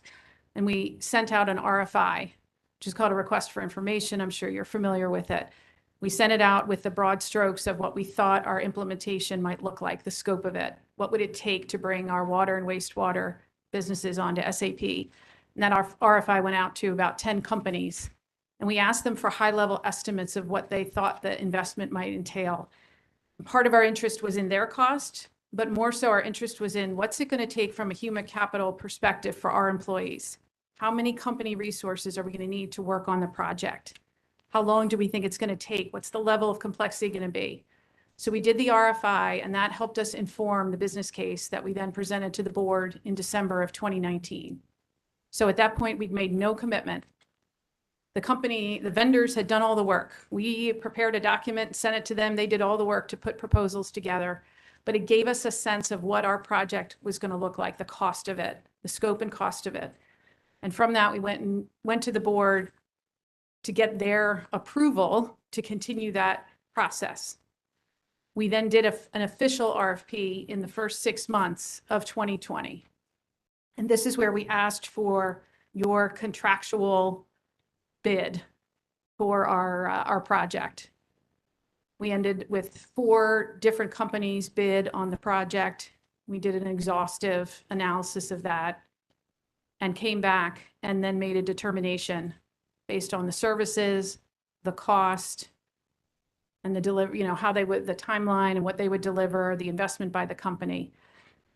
We did not sign any contracts with vendors until June of 2020. We closed the Peoples Gas acquisition in March of 2020. So we did not take any action as a result of Peoples Gas before Peoples Gas. We waited until we were in a position to start that project. The project then started in September of 2020. So a lot of planning went into our project. We were very thoughtful about it. And we're pleased with the result where we stand today. Well, why did you acquire SAP when you did instead of continuing to use Lawson and Banner? One of the challenges with technology is, we all know, is that it's outdated, sometimes faster than we care to admit. I'm sure many of you have a cell phone and you're constantly barraged with updates to applications, updates to the operating system on your phone. you buy a computer and 2 years later, you're being told the battery's too slow and you're going to have to replace it. Our Lawson system, while on a supported version 10, the vendor had already communicated was going out of support. Now, what that means is they stopped doing any research and development on that software. So they don't do any more functional enhancements to it. They do limited fixes and patches. They stop hiring people and training them to support the software. So if you have an issue and you call them, you're waiting. And Lawson, our company, or Infor, the company that owns Lawson, had been investing in a new platform, version 11 and beyond. And it's worth noting that that's a cloud-based version. They completely rewrote their software in a cloud-based model. So for us to upgrade, let's say we decided to stay with Lawson, go from version 10 to 11, we would have had to do a re-implementation. We would not have been able to type, run.exe, right, and upgrade our software. We would have had to build an entirely new environment in the cloud, export all our data from our systems, build all of our business processes, and test it. So that was going to be a significant project, even if we stayed on the Infor solution. But what you'll find if you ask around, there are 160,000 companies using SAP in the just in the United States. From a utility standpoint, the list is long. Gas companies, electric companies, water, wastewater companies. So we knew we were likely going to go to an SAP or an Oracle. Those are the two top players in this space. Lawson's a nice product. It is not sized and scalable and functional to meet our needs anymore. It just isn't. The Banner product, our customer information system, has not been supported by the vendor in years. We have an in-house team of people that we are taking care of judiciously to support our Banner system, and we will be migrating off of it onto SAP. At last count, there were maybe 5 or 6 utilities still on Banner. That software was actually written for higher education. If you go to many universities around the country, they're using Banner. It's well known. It's a popular piece of software. It was never meant for a utility practice. We turned it into a utility accounting, or excuse me, customer information system. So it works, but we're not getting any support from vendors. And as a technologist, that's a very risky place to be. So we want to move off of Lawson and Banner. Thank you. And what I believe will be my last topic here. This is for Mr. Packer and Mr. Milton, if possible. I believe there's a question about item 28 in submitting your application materials. To the extent you know, can you tell me what item 28 requires and how it came about that data request 6 became the company's functional equivalent to provide that information, if you know? I'll start with the broad strokes, and Mr. Melton can fill in the detailed strokes specific to North Carolina. Item 28 obviously is the supporting documentation for the company's plan submitted in this case and reflected in the base period through rate years 1 through 3. It's a by project listing and also by month of all the projects that we look to endeavor over this time frame. There's information in there about what plan account it's for, what system it's for, reason, a justification, if you will. But it's call it a baseline format. When you look at that list, we've heard a lot over the week about 9,000 lines. There are 9,000 lines. Part of that, perhaps we could have consolidated that and not shown all the blankets, but shown blankets maybe by system. So maybe part of that might be presentation consolidation going forward, but nonetheless, it's 9,000 lines. And a good portion of those lines are projects that have yet to be identified, which is what you would expect going into a long-term projection and a capital budget. You have an idea what resources are going to be allocated, where you're going to deploy them from a strategic operational perspective that the North Carolina team could speak about, but the specific projects in a certain area at the time, an item 28 is prepared may not be fully known, and you would expect that item 28 to continue to grow, both in projects and also shift time as projects are developed that were in one of the buckets, if you will, that weren't identified, as well as any timing delays given, normal and expected permitting issues or supply issues, which Mr. Melton could talk more about. But that was the company's as filed item 28. The data response, correct me, the name, the number, DR Six. question 6, evolved through a co-product of the company's accounting staff and Mr. Melton to address public staff's understandable requests for updates to that item 28. What I would say sitting here is, again, given the vast number of projects on that list, and you're in this period, you're looking to audit it justifiably and understand how that's going to move. It is sort of a moving target, at least in 2022, the base year. Anything after 22, 23, 4, and 5 are obviously all projected projects. So that was part of, I think, the complexity, and will continue to be part of the complexity of a document of this nature as the reporting requirements envisioned under this statute and implementation rule continue with quarterly filings in 45 days and updates as to how the company's expenditures match what was filed, right? And ultimately, at the end of the day, if fortunate enough to be approved for a WISP, there'll be a line in the sand drawn in this application, which is, here's your list of projects.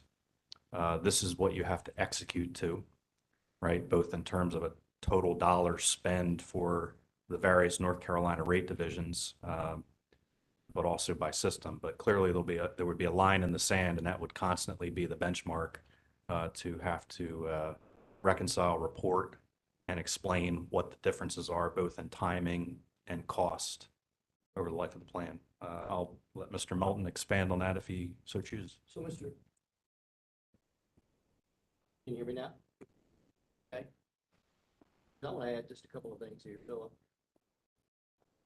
Not for sake of putting myself out there on it and having a lot of questions on 957 lines, I will say that one of my roles with the company is to manage for statewide for all 740 some systems, 58 wastewater treatment plants. I'm ultimately, the buck stops with me. We do a lot of extensive discussion, meetings. We look at lots of reports. I'm gathering input from compliance. I'm gathering input from operations, folks in IT, metrology, across the board. I am putting together the capital budget on an annual basis for the purposes of a multi-year plan we put together for the years. Also, we have projections out 5 years. So I will tell you openly, I don't remember exactly what line is on 9,057, but I know that there's an extreme number of projects, blankets that are part of our.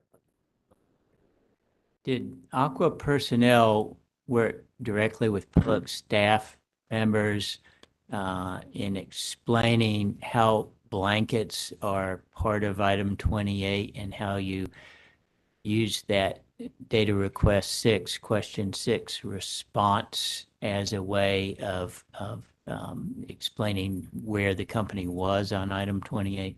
Yes. Just for the sake of trying to open communications and explain to public processes. We several meetings in the Cary office across and us, and allowing us an opportunity to kind of share with them. One of the things we shared with them was our planning document, which is used in each of our states. We have so many systems in North Carolina. Our template, our part of the planning document is very, very extensive. Look at multiple things,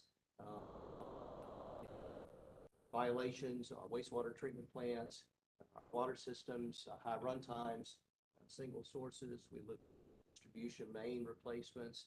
We look at primary contaminants. We look at secondaries, emerging contaminants, It's a very lengthy process and it takes a lot of time. Okay, thank you. I'm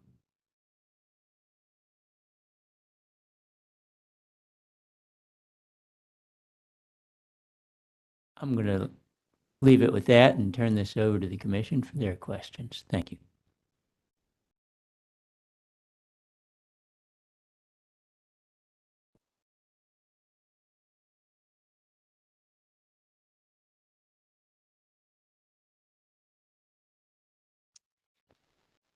All right, we have a few questions to go through, and I'm sure many more to follow. We had a question about page 87 of your rebuttal, where you discussed the News Colony wastewater treatment plant and its expansion to meet contractual obligations. Can you provide additional detail on Aqua's extensive communications with the developer in Johnston County regarding the availability and timing of capacity to serve Flowers Plantation?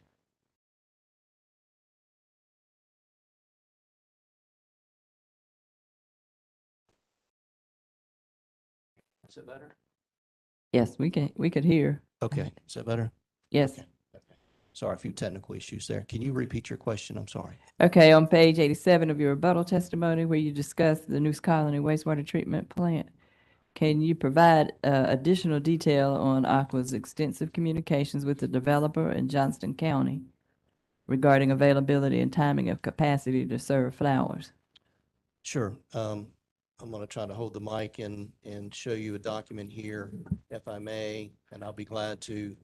I don't recall that we put this in our filing, but this is a version here.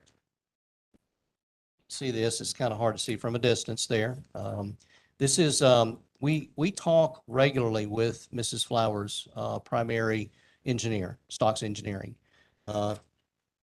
sometimes on a weekly basis. So this is depicting her, Mrs. Flowers' master plan for development and in the Flowers Plantation. Okay, and not to confuse, when I talk about Flowers, think about the sewage going to the News Colony wastewater treatment plant. So we do have regular communications with Ms. Flowers, but also probably more so with her engineer. If I may, Mrs. Flowers is the developer for Flowers Plantation. The News Colony wastewater treatment plant services that development, just to clarify the record. And can you explain why Aqua chose to expand News Colony plant over pursuing additional capacity from the county? So we've had several meetings, with Mrs. Flowers, but we've also tried to stay in close contact with Johnston County, and specifically Chandra Farmer. She's the Public Utilities Director there. And so we've read a few articles, and we were initially told that there was no capacity left in their facility. And I want to be very careful when I say this. We're talking about the transmission capacity as well as their treatment capacity. Okay, and so we took that, and in fact, I've got a recent email from her where I was just asking for additional clarification here. And she goes on record in her email. I'm happy to provide this to the commission. Exactly the bulk rate, but she also extended and explained to us in detail exactly what Aqua was going to be required to do. And as part of that, in addition to the surcharge for the agreement of $11 per gallon, there's also the requirement that we would have to parallel their line or replace their line approximately 38,000 feet of force main. In addition to upgrading our current interconnect with Johnston County when it comes to the pumps and the motor control panels there. So we looked at this and we compared this. Those estimates come around $12.5 million. We chose to take a $9.5 to $10 million approach with replacing and upgrading our existing plant. All right, and does the company intend to sell capacity back to the county? Not at this time. All right. And so you're not expecting to have any offset there? I don't think so. Right.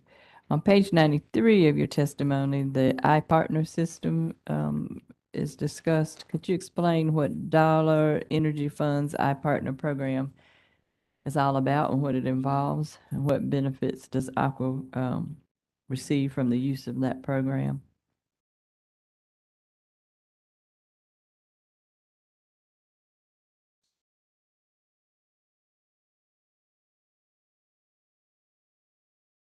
Yeah, I understand. I'm trying to look at get the context of the question.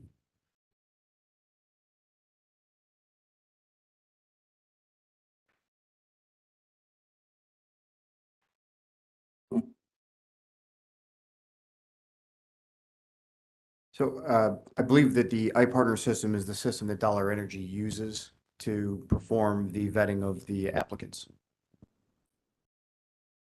And do you know any more about it?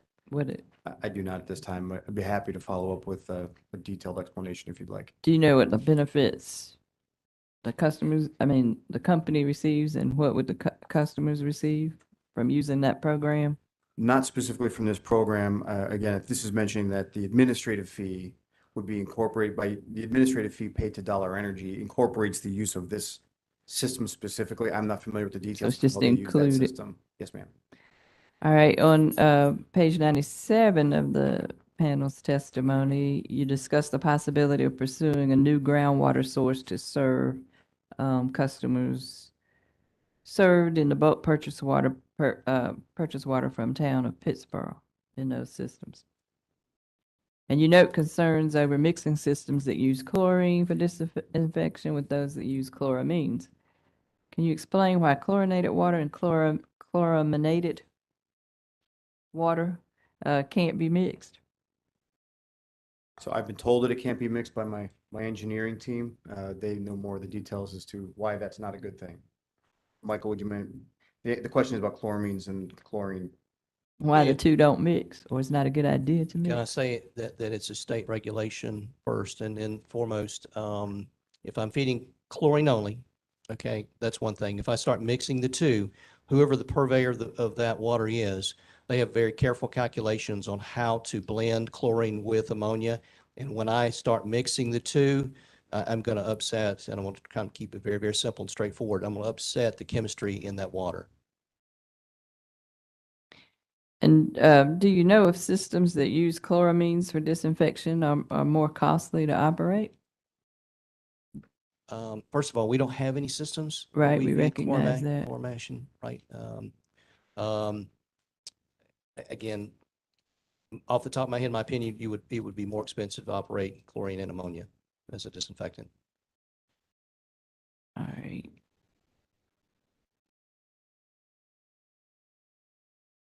Now, Mr. Becker had earlier punted to this panel,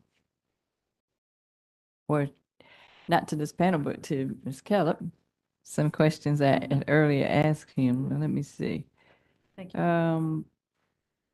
I think we had some of these.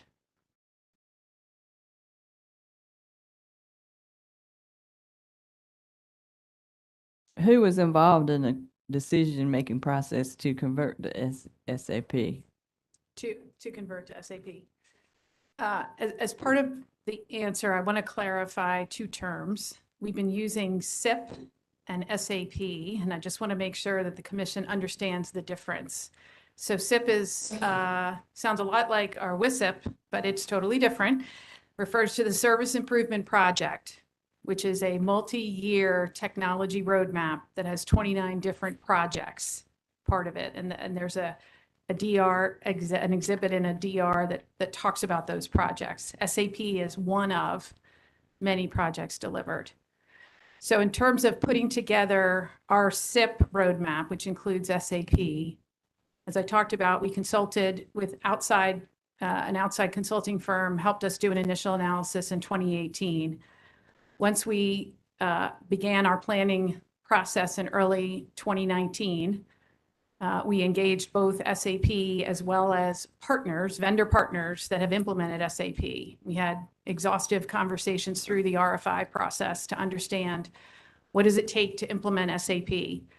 As part of our due diligence, we interviewed 18 different utilities that had implemented SAP to talk about their experience, how long their projects took, how many phases they did they do a big bang conversion, did they go state by state, for instance.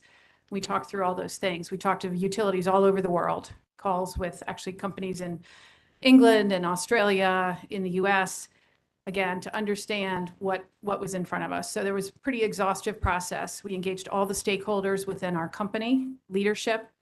We had some help from outside counsel to understand the contractual obligations we might be signing on for.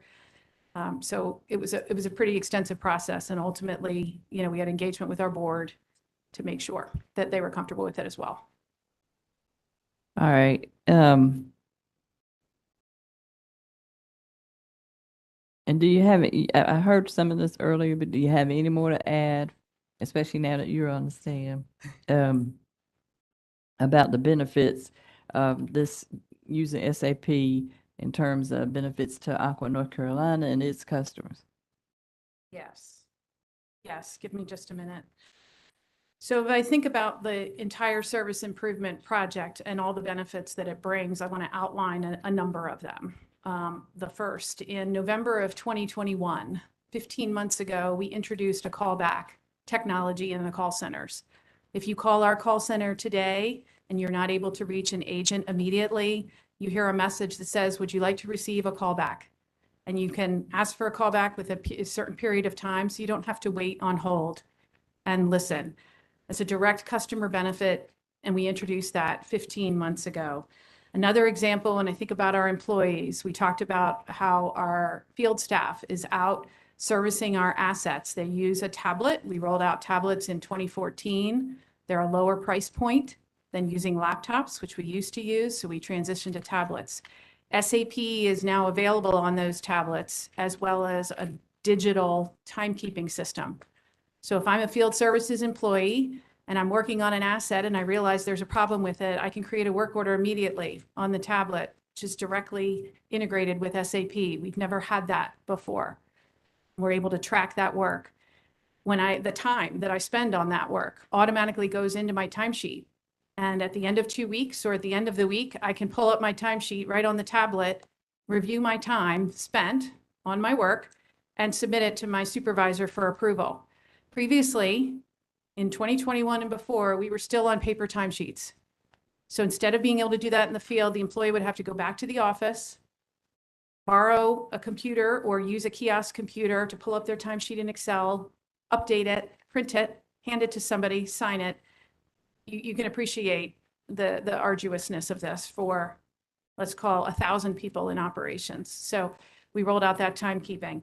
So I think, again, if I pivot back to customers and the benefits that they're getting, we also, in our call centers, changed our IVR. When you call in, that automated voice you hear, we had a lot of options. I dare to say there were 9 options, and each of those had 9 options. And I don't know about you, but I can't keep track. After 4 or 5, I hit 0 because I'm fed up. So we simplified that. And the very first option now is, do you want to pay your bill? Because that's the most common question we get from our customers who call in, is they want to pay their bill. So that's the very first option. You don't have to do anything else. So those are some examples where we feel, you know, we've delivered value. Our second phase of SAP is our customer billing and relationship management system. And this will be a significant, again, improvement to our customers, both in their interaction with our CSRs and the level of data, but also some of the capabilities. We talked earlier about adding consumption information to our website. And as part of the rolling out SAP, we'll be rolling out a new portal for our customers. So when you go onto the web and you want to engage with us, we'll have a new portal. One of the features we're most excited about is move in, move out. That represents 22% of the calls to our call center today is a move in, move out request. That process is completely automated on the gas side of our business, and we'll be implementing that technology for our water customers. So, Ms. Keller, you remind us that behind what seems simple to a user, like the question of, do you want to pay your bill? It's not quite a simple process. It takes a number of steps to get there, especially dealing with technology. That's correct. One of the examples that I like to use is you've all used computers for years. Some of you might say that you're most familiar with a Windows computer. and you're used to a Windows system and you know Windows 10 or maybe you used Windows 98 at a time. If I handed you an Apple computer, you're going to fumble a little bit in the beginning trying to figure it out because the functions are in different places and they have different names, but you'll figure it out. That's my example for when you do a major transformation in any company, any technology, right? You're going to have that adjustment period. All right, and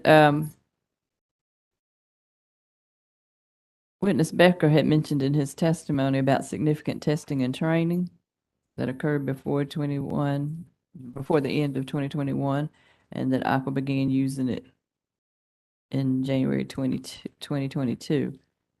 What was the significant testing and training? If you can describe that a little more, what personnel were trained, and the ongoing training efforts, and any steps being taken to validate the accuracy of the information that comes out of the new system. Happy to talk about that. So in addition to the training plan I mentioned earlier in questioning, our testing plan also started from the outset of the project.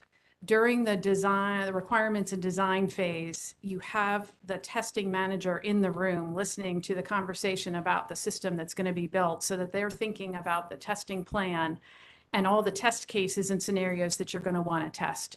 So our testing process started as early as September, October of 2020. We began testing, so once we started developing the code and building out the SAP environments and associated applications, including ADP and Time Track Power Plant that Mr. Packer mentioned.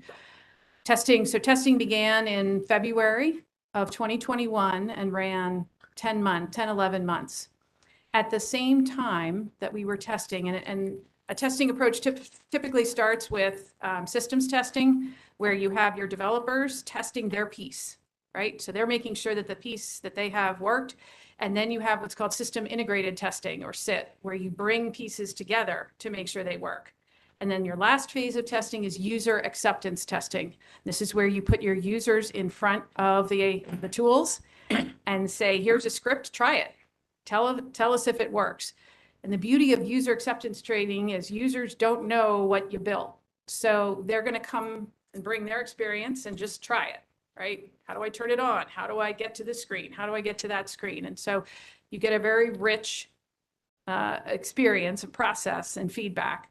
Through that, you track incidents. We used a tool called Panaya. It's commonly used in software development to track all of our testing incidents and findings, right? And so we reviewed those on a daily basis through the entire testing process, because then fixes are then sent back to fix. So it was a robust process.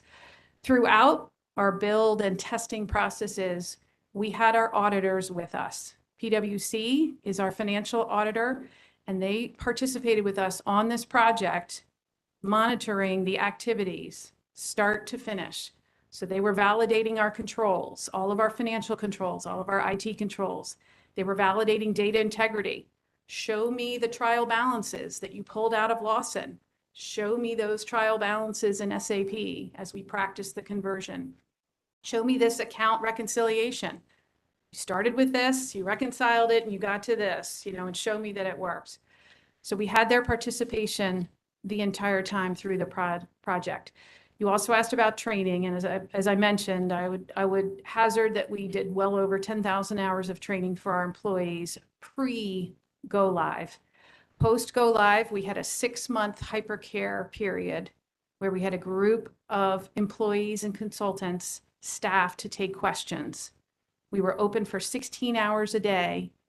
Our employees could call in or join a WebEx and ask questions about, how do I do this? How do I do this? And so on. We also sent teams of people around to the states to provide direct support.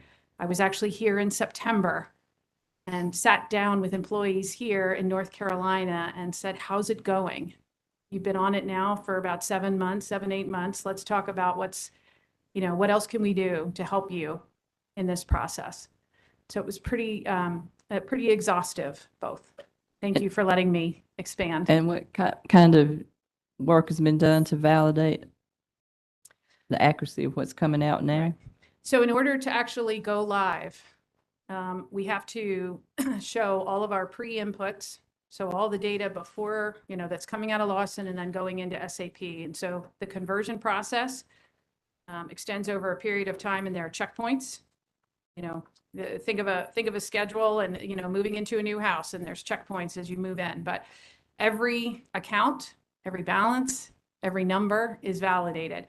So our numbers were 100% accurate at go live in terms of how much money do we have in our cash accounts? What do we have in each of our settlement and clearing accounts? What are our trial balances?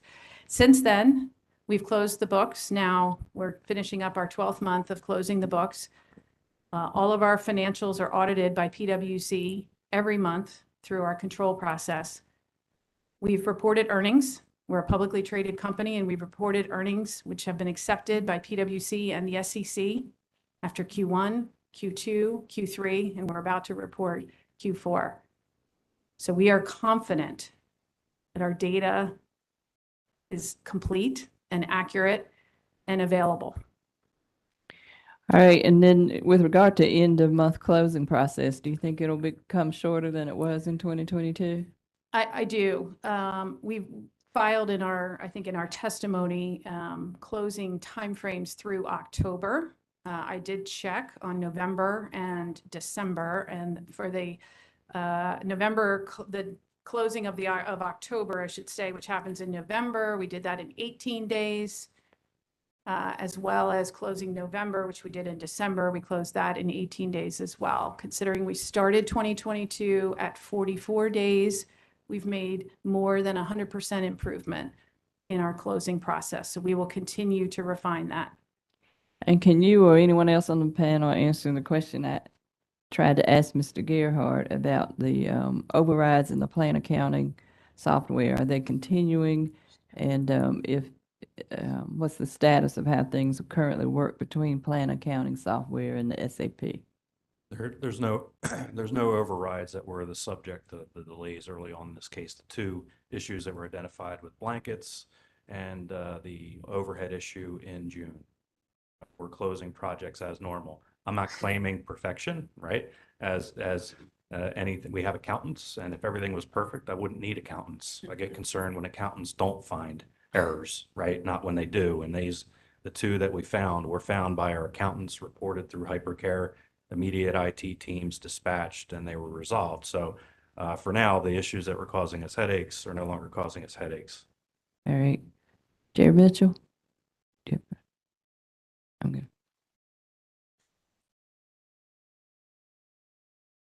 Okay, good morning. Just a few questions for y'all. And Ms. Kellett, this one is for you, and I don't know if Commissioner Brown Bland got this out of you, so I'm sorry if it's a repeat, but total allocated costs to North Carolina the company has incurred on SAP conversion? To date, Yes.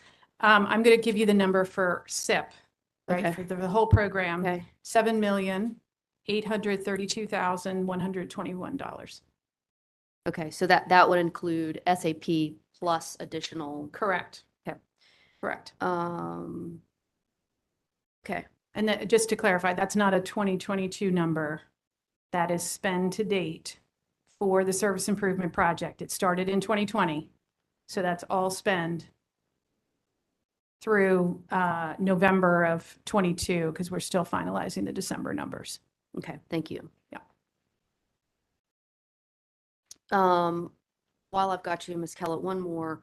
You did a good job of explaining the company's decision to go with SAP, and so I won't ask you to retread there, but were you all focused on SAP because Peoples was using it?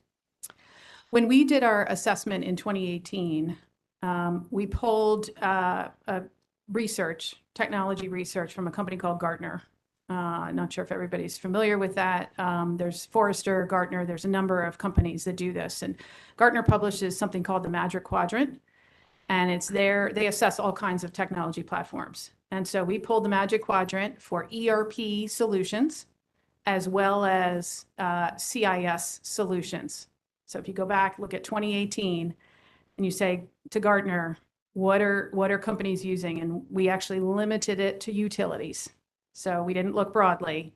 Sometimes you have to look at manufacturing because there isn't utility data available, but we found utility. SAP and Oracle are the top two choices. Okay. Now, I will contend there are lots of other choices out there. I would rank them as sort of tier 1, tier 2, and 3. A tier 1 tool can scale, it can handle complexity, it can handle multiple jurisdictions, which is where we find ourselves. So it really were two choices, and we were considering both in 2018, irrespective of Peoples Gas. Okay, thank you. You're welcome. Okay, I have a few more questions on the topic I was discussing with Mr. Haddad and Mr. Gerhart. Again, just want to make sure I'm clear before I leave the room. Mr. Becker, your counsel has referred to this concept of a bridge year. Help me understand sort of from where does that concept arise? Why the need for a bridge year or a bridge? Let me say it that way. In my opinion, in reading the rule, the legislation and the rules, you have to have 12 months of actuals. That the public staff, through the guidance of the scheduling order, chose August 31st. And that means that we had 4-month gap. We had September through December that was not technically accounted for then. So all that activity, not so much on the O&M side, but the capital activity would not necessarily be considered unless you had a way to incorporate that. So those 4 months are projected. And you know, when we filed the application, the whole application for 2022 was a projection. Once you did the update, then you need a way to get to the beginning of rate year 1. Otherwise, we would immediately under-earn because that 30 million or whatever the numbers were when we went through it earlier, all of that capital between that period of time, if that projection is not counted, that bridge to the rate year 1, it would cause significant issues. It would not be considered for earning. Okay. The company has a right under 62133C to update through the end of the hearing. I think I'm paraphrasing. I don't have the statute out in front of me. Certain capital expenditures or capital expenditures, and the company has utilized that, or utilities appearing before us regularly use that provision to update. Right. Is what you're proposing in this case consistent with what you have proposed in previous cases when you've relied on that statutory provision to update? Yes, and especially if you break it down to the 2 different cases, the base, what I find challenging here, and I think is getting confusing, we call it the base case, but then we also call it base year. The base case, and I think maybe the public staff defined in their testimony, is the historic test year updated through August 31st. And that's what they're calling the base case. In a historic test year, I would have updated much beyond August 31st. And in fact, we gave DR5, which I don't think anybody's really talked about here, but data request 5 is the monthly capital additions that we've been providing to the public staff. So we gave DR5 and DR6 question 6 with all of the monthly updates in early October through September. Additionally, Ms. Bernard, our CPR accountant, who everybody's heard that name, I think here, provided a specific definitive projects that were also to be closed, I think in October, maybe through November. And that's what we've always done historically. You know, we did file the September 21st update, which was part of the scheduling order, and that was a first for us. We typically provide those updates. We agree with the public staff. Okay, we're going to go through this period of time. This is a good update period. There's a few projects that might straggle along that are big enough. We're going to monitor them. We'll give you that detail as they come across. So we kind of continued with that flow for the historic rate case. So should we not get the WISP, the fallback would be, I would have expected to be able to go through September at least, which is where we gave DR5 and DR6 data, all that detail, plus that specific information, which was provided to the public staff in October, not November 21st, October. I think it was, I want to say somewhere between the 5th and the 10th. So there was lots of information that was had beyond August, much in advance of the public staff's direct testimony being filed on, I think, December 2nd or 3rd. So now if you go to the bridge period, whether, and I can't remember if it was Mr. Junis, but, or Ms. Boswell, mentioned the projection doesn't need to be tested. So if we cut off at August, or no, somebody had mentioned that I had even indicated that August was fine. I think that was Mr. Junis, that we agreed and August was fine. Well, August is fine if you're going to do a WISP, because whatever comes after that is a projection. Projections can't be traditionally audited. It's a reasonableness check. So September through December, you don't need all that data. I think one of our problems was, given the circumstances that we had with the delays and deferrals, and that we only had 12 million on the books at August 31st, that was what was on the books. That is not what was in the ground and in service.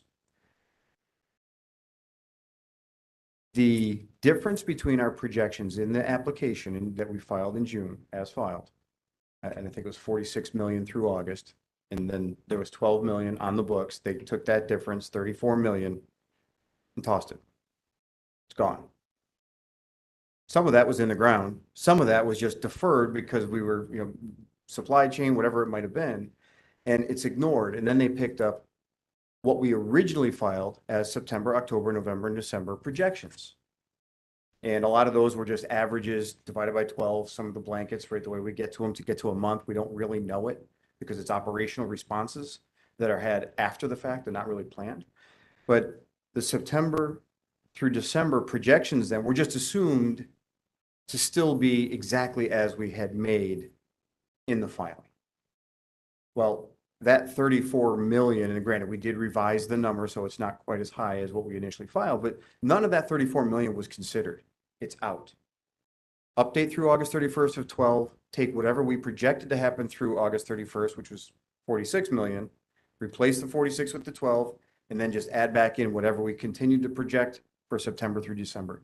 That's the way I see how the public staff handled that. And again, the September through December is a projection. It's a reasonableness. All right, thank you, Mr. Becker. I want to make sure I'm clear. So the way I understand the public staff's position is that the September through November, that would be included, those projections would be included in year one. So they're out of the base case, but they're in year one, and then they would be subject to the reasonableness and prudence review in your subsequent rate case. Correct. So you said 34 million, I think you said 34 million is out, but really what the public staff has done is put them in year one. Do I understand that correctly? Right. So the 34 million, so we provided a monthly projection of all 2022. And let's say it was, just to make it easy, 10 million a month. That would be 10 million a month. We would have 120 million in 2022. Well, that means through August, 8 times 10 would be 80 million, right? So they took that 80 million and said, well, you didn't hit the 80 million. What you did hit was 12 million, or let's say 20 million. So they would have taken the $60 million difference and said, well, you didn't do it. You were wrong. It's gone. But we also know we have September through December still has 10 million each of those months. So there's 40 million in each of those months from our original projections. Some of that original 80 million was pushed. We all know that. We've been talking about it, right? That was ignored. They only considered what we originally projected for September through December, which in my example would have been 40 million. And it's a shortfall. We can see through November, we think we had 32 point something million capitalized. So is there something like that? Sounds correct, yeah. Okay, so one more, make sure I understand. The concern isn't so much about moving the dollars from the base year to year one, so much as it is the number of dollars that we're moving around. Mhm. Is that correct? I think that's fair. I believe so. I Yes, think that's fair, yes. Okay, where in the testimony or in the exhibits that have been provided can the commission understand the company's concern, the dollars, sort of the difference between the public staff's projections for those months and the company's. I would think if you're looking at using a WISP and you have a projection, if they've already audited 12 million, and we know that under the WISP, anything that's in a projection is subject to audit during the next rate case. It would also be included in the annual reporting and reviewed. But if the 12 million is already audited, well, then you have to rely on, well, what's the difference in what we're saying, which is 47 million and the 12 million, so you're at 35 million. Yeah. That's where it's a little difficult because of the way this is set up, and I'll defer to Bill to maybe potentially clarify, because Yeah. where it's located, there's a lot of moving parts in this, depending if you're using our position or some modification to it. Bill, do you have anything to expand upon on that? There's located and then clearly located. So located, in my view, the company filed its original W-1 item 28 example. Notwithstanding the correction for the $8 million of double counted projects, there was monthly projections of what we had deemed would be in service, right? And the updates that are referenced in public staff, which are updates through August 31st, what was actually placed into service, the difference, what falls out is the difference between the W-128 as filed versus the updates by month that were filed. I don't know in the record, Chairman Mitchell, if that is quantified on an exhibit or a schedule to make it easy. So it's something that perhaps could be done to make that clearer. What in Mr. Becker's example falls off the table? Because the 18.6 million is just the original projected estimates for September, October, call it September through December, which are incorporated in rate year one, as you discussed. So from a numbers perspective, it's included. But if you reshuffle the deck, let's say, right, to one, the correction, two, what's actually been placed in service, which year that the numbers fall into would look a little bit different based on the company's updated numbers, which show now, I think we're estimating 47.3 million would be our estimated placed in service by the end of 2022, compared to the as filed W-1 item 28 for that same 12 months was originally $66 million. If I may, maybe this helps clarify as well. The 18.6 that was identified for our projections for September through December, that 18.6 needs to be compared to what we know as what actually happened September through December. And we know the 18.6 is light.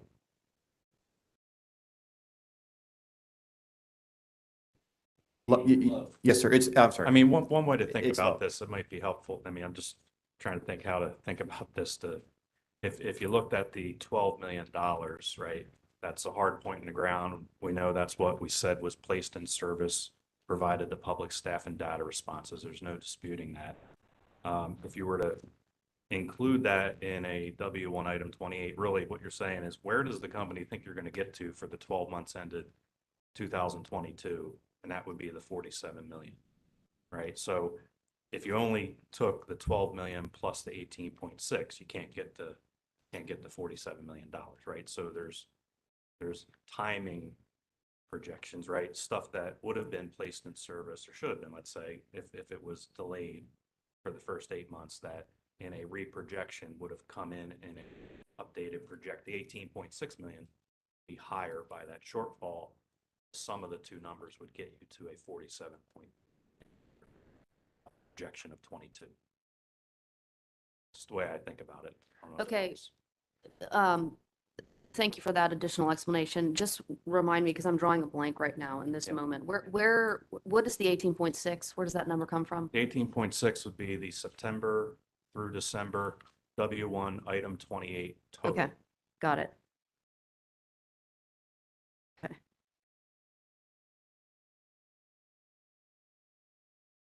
September through September through December? December of Okay. 2022. And that's the amount that the public staff adds into rate year one under the Okay. WISP.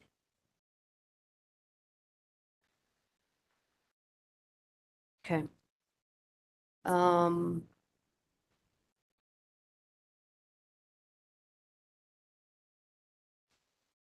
a clarification, is Aqua requesting an EMF for rate year 1 for the period of time from January 1 of 23 until the time the commission issues its order in this docket and those rates take effect? We are not.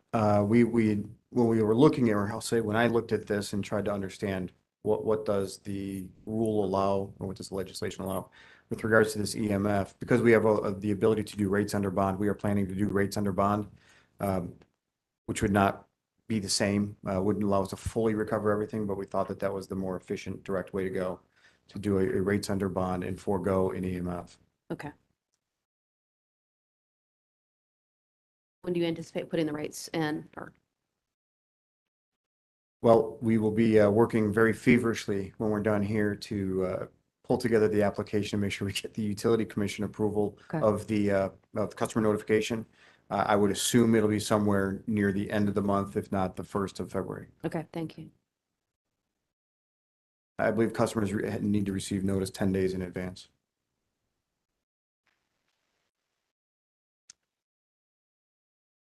All right, Mr. Becker, a couple of questions about Pittsboro. Public staff recommends that we direct the company to take action. Aqua says that's not necessary. That's my paraphrasing of the party's positions here. The rate that Pittsboro is charging Aqua customers is high. We've done some research here, and I'll rely on Commissioner Hughes to back me up on this one, but that's one of the highest rates, maybe even by orders of magnitude Sure. charged for water in the state. I've looked at the contract. I haven't seen the joint operating agreement that's referenced in the contract, and I would be interested in seeing that if you all can put your hands on it and file it as a late filed exhibit. It's the JOA is referenced a couple of times in this document. I've also looked at the numbers that you all have provided and recognized that Aqua's customers are providing a significant percentage of the town's revenue for water. And so I'm curious how this problem is going to be solved, as it appears to be a problem of a pretty significant degree of magnitude. Yes. So we are very aware of the issues, and we would like to find a solution. We understand that this is extremely expensive water. We understand that. I think customers, I can't remember, I think a customer may have appeared in one of the customer hearings. One of the customer hearings for this case. I know they've appeared in previous cases with concerns. We have done hydrological work and I'll ask maybe for some of the color to be filled in by Mr. Melton. But we have had hydrogeologists come out and survey the area to determine if there was some availability of water. And one of the challenges with that is we wanted to understand if there was possibly something there. The terms of the contract, as we've had our attorneys review it, are pretty strict. We are required to buy all water that serves these subdivisions from the town of Pittsboro. We thought maybe if we could find some other way, maybe there's something we can go to them and say, hey, we have our own water, we can do this. The land is fairly limited in those areas where we've been identifying and locating potential areas. We've done that work. We're not confident that we can access it, or that we can find a location to get that. We've also spoken, and this is over years, right? It hasn't been like this ongoing, heavily active project, but we know that the situation exists. I've had informal conversations with some board members from Pittsboro, and their finance director, their interim town manager, Mr. Pierce, and I spoke to at the end of November to try to find out what can we do in coordination with the Chapel Ridge residents. I believe there's another 1 or 2 systems. But what can we do to help this issue? This is extremely expensive water, and it follows their out-of-town rates. That's what they're legally allowed to do in the contract, is we are billed their out-of-town rates. So there's not much there. They did, I believe, just the reason their rates went up because they were trying to address some of their, I think, 1,4-dioxane and their PFAS issues. So they installed significant filtration, which is the primary reason we are told that their costs have increased significantly. And they're passing that along. Now, as you had mentioned, Chair Mitchell, we are a significant component or portion of their budget. So when we talk to their finance manager about what can we do, is there some other unique rate? They're like, well, if we do that, we're gonna have to raise the rates on everybody else. The revenue's got to come from somewhere. My customers in Chapel Ridge are not constituents of the town of Pittsburgh. They're not voting constituents. So as of right now, or as of December, I reached out to contact I had from that area and put me in touch with a new board member, possibly the chair. I'm not sure if she was elected as the chair, but the board for Chapel Ridge HOA. And I have a pending meeting with a designee who used to be on the CEDC out there as well, a very interested party. And we're gonna sit down and we're gonna talk about what can we do. Has the company investigated taking service from Chatham County? Michael, are you familiar?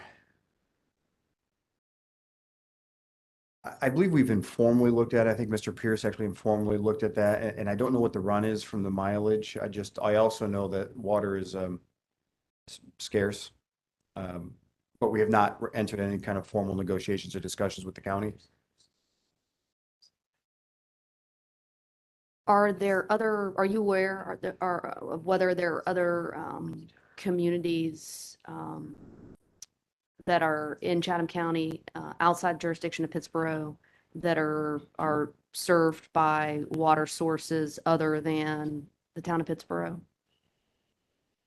In their service territory, I'm not. I know there's individuals that they serve that are out of town customers. They get similar rates to what my customers receive. But I'm not sure of anybody else in that area or that proximate area that could be serviced from another interconnect or another source. Okay. Are you aware, since you've been with the company, as to whether the commission has ever directed the company to break, forego its obligations under a contract or get out of a contract, Not in North Carolina. but in other jurisdictions? Where, elaborate. And I'm speculating a little bit because it was when I was the president for Aqua, Virginia prior to me being here in North Carolina. And I understand when they did their consolidation, now this is what I understand, so this is being filtered over many, many years. But after I had arrived, when they did one of their first consolidation rate cases, because they were very disjointed, a lot of separate, just like Aqua was in North Carolina. But there's a lot of separate systems, a lot of HOA systems that were rolled up. They all had their own agreements. I believe, but I'm not positive, that the commission inserted themselves when we did the consolidation of those entities and overrode the existing operating agreements. I don't know what the issues were or how that was done, but that's what I understand. All right, thank you. happened. Thank you for that information. Okay, I have nothing further. Thank you. All right, we're gonna take a break now. Come back at 12:05.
All right.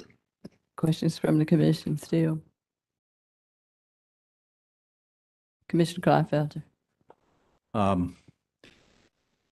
Becker, I want to thank you for the dialogue you had with Chair Mitchell. It was very helpful. But I have to ask as a matter of really more of curiosity than anything else. What I'll call it the fourth quarter issue. How about that? That way we don't have to use elaborate phrases or descriptions. I'll call it the fourth quarter issue. Fourth quarter issue was there when the procedural order was entered and established August 31st as the update. Period. In traditional rate cases, there's often dialogue between the company and the public staff about how updates will be done, what timetables will be used, and what will be updated and what won't be updated and what will be carried over, et cetera.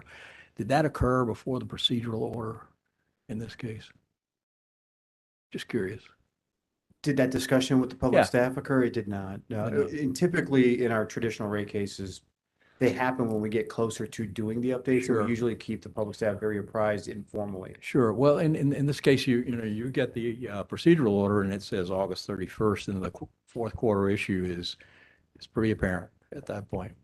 Were there any attempts to try to reach agreement on how that should be handled the fourth quarter after that? Up before today? Yeah. Just curious. We were living in responding day to day. By that time, obviously by that time, I mean, the volume of discovery back and forth, so the discussions with the public staff of the actual questions that they had, I don't know what it was at that time, but we were, and they were very busy. I think we had in total 1,506 questions and sub-questions that were asked and responded to. And the volume was very strong. But we did not have those informal discussions that were previously had. But the discussions that were previously had during other historical rate cases was not necessarily that early on anyway. Yeah. And we didn't know what we were going to encounter at August or September. Well, as I say, it's just questions are really for curiosity. I understand where we are. And obviously, we understand your position. We understand the public staff's position, and we're going to have to figure out what to do. It is a matter, however, that's going to present itself in future multi-year rate cases, I suspect. And so we're going to be doing some work on this. Yes. I'll leave you alone with that. But I do, Mr. Melton, I want to ask one thing of you. And I don't remember what exhibit number it was, but that's not important. When public staff was testifying about the Neuse Colony wastewater treatment plant upgrade, if my memory serves, it was Mr. Junis, it may have been another witness, talked about some discussions they'd had with Ms. Farmer at Johnson County about available capacity. And there was a document introduced as an exhibit, and I read the document. I can't find it in all the paper right now, but I do remember it. And I remember it said that the capacity that was available on a first come, first served basis, additional capacity, did not address any issues about upgrades to transmission.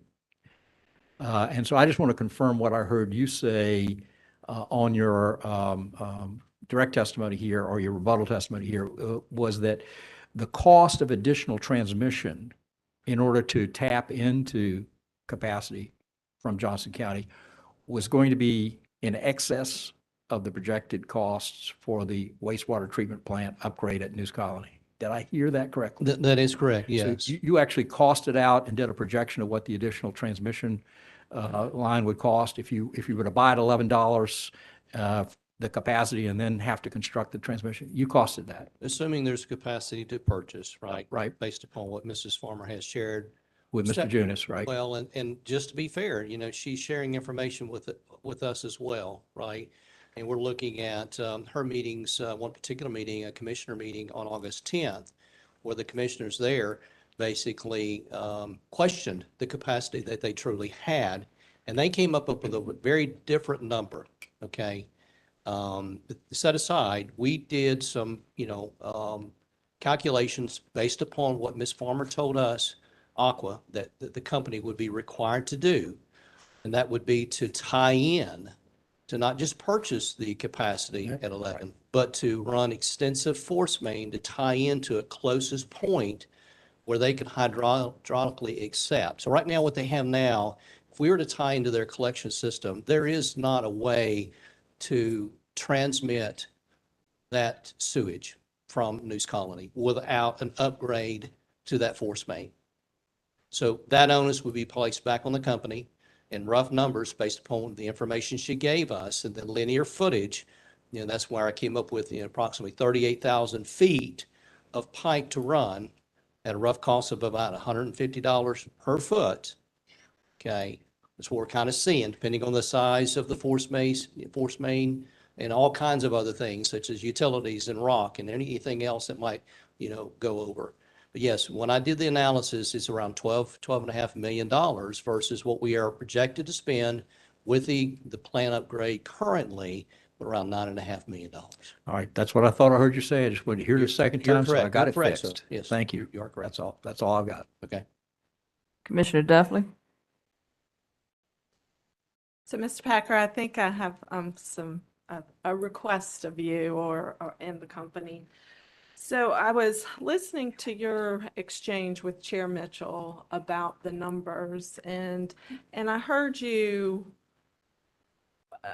talk about we're not having an apples to apples comparison, an apples to oranges. And so to help the commission out, I'd like the company to provide a chart and maybe even work with the public staff. And here's what I'm seeing. So you answered Chair Mitchell's questions about where the 18.6 million came from, and you you stated it was from September through December. And then when I look at the Gerhardt Hadid rebuttal testimony in the chart on page 20, we have actuals like January through November, and then we have an estimated close to December. But then it looks like public staff's numbers, they update through August 31st. And then they have a September through December number, which they include in rate year one. And so you see the months don't add up. The numbers are not apples to apples. So what I was looking for is a chart that shows the total numbers by rate division for the company's numbers as well as the public staff numbers for the following time periods. And it would be, the first would be through August 31st, through that first update period. Then the second is September through November time period. And then the third would be the December time period, which, as I understand, the public staff doesn't have right now. And so I think if you do those three buckets with total numbers for the company and then public staff providing that, we can see the apples to apples comparison. Okay, thank you for that. Understood. Thank you. So I also heard Ms. Yost ask about going to the SIP, SAP. I understand the difference between the two.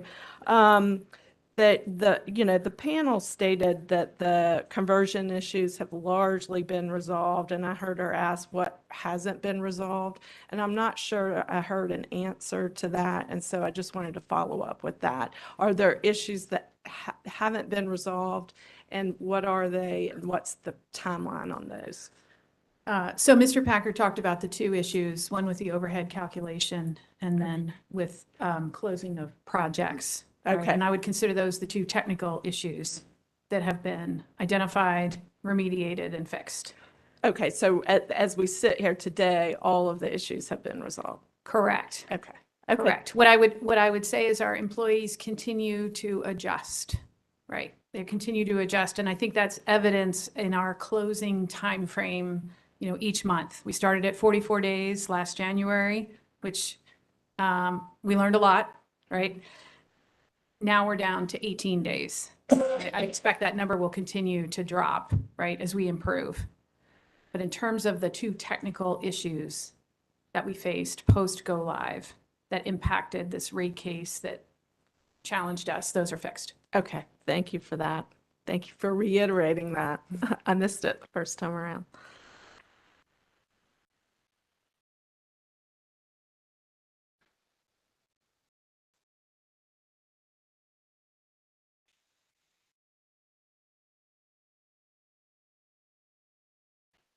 My last question relates to the Pittsboro issue in the town of Pittsboro. And so I guess I was just wanted to offer up or to hear again. I think you've addressed it, but I just want to hear it again. When looking at that contract, I mean, have you considered, or do you think that it would just not bear fruit if you attended a town council meeting and tried to renegotiate the contract or find out if there could be these different type of payment options to obtain a discount? And I understand that you had this discussion about a late payment charge, but is there any value? Could you see any value, or do you see it as potentially not of any value, maybe make the situation worse if you tried to attend a council meeting and do as they suggested? Yes, I think there's potential value. And that's why I am going to be personally meeting with a designated member from the HOA that represents the Chapel Ridge community. I think there's about 760 customers in there, or residents, or not residents, connections. And whether it's me and this one person, we are going to brainstorm, and maybe it's bringing a group, maybe it's bringing their HOA team. But I think one of the options that we have is going and speaking at one of their board meetings and opening up the dialogue. We did it with their finance manager. We did it with their interim manager, their interim town manager. And we asked that specifically, what's the best way to get the board and the leadership in the town to listen to us and to listen to these customers? When I was asked previously, just related to, if you don't mind expanding on the Pittsboro, one other option would be consolidating them into consolidated rates. If this solution doesn't work, if we're not able to negotiate a lower purchased water price, that could be another option. Okay, thank you, Mr. Becker. Sure.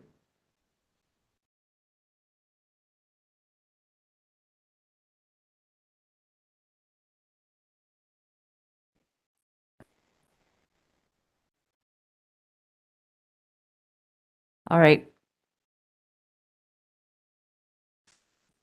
All right. Commissioner Kimmerer. And this is just one question, I believe, for Mr. Becker, and it's related to the update period that you talked about, that you said that what you're attempting to do here is similar to an update period that you would do under 62-133, the traditional rate-making process or procedure. My understanding, and please tell me if this is correct, that during that traditional rate-making process, that there can be an update period until the close of the hearing for capital investments, but isn't that usually based upon agreement between the company and the public staff, that they reach agreement about what those capital investments are, and then it's presented to the commission? Is that how it's typically done? Yes, I've been involved in a lot of rate cases since 2009. A little gap, I went north of the border for a bit and came back.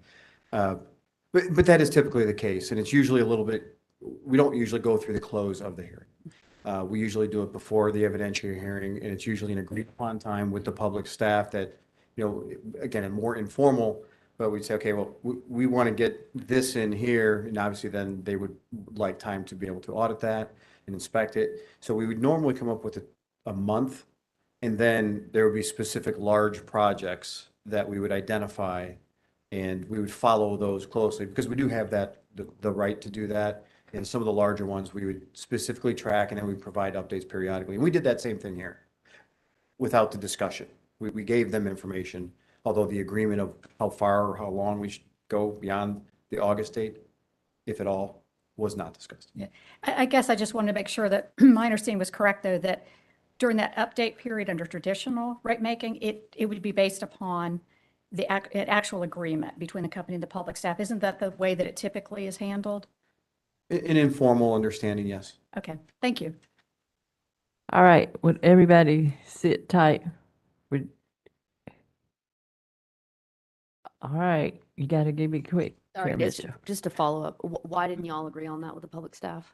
I'm sorry. Why was there no agreement in this case with the public staff to extend the update period beyond the August 31st numbers? I know the August 31st was in the scheduling order, and there was a first time request to actually provide some formal response.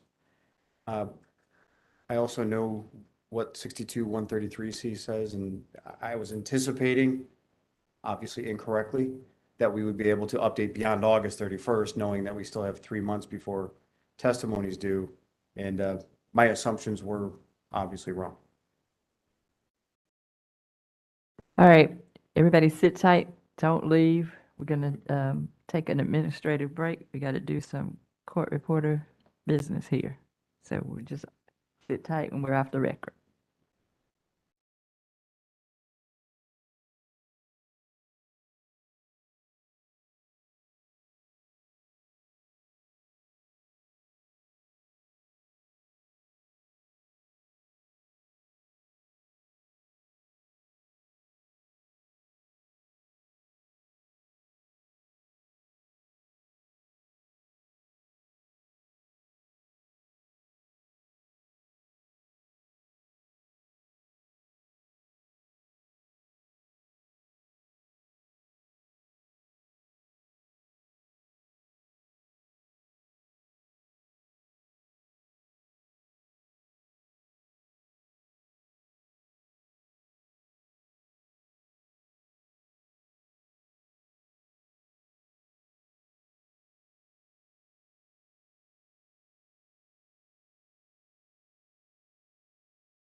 When they remodeled the course.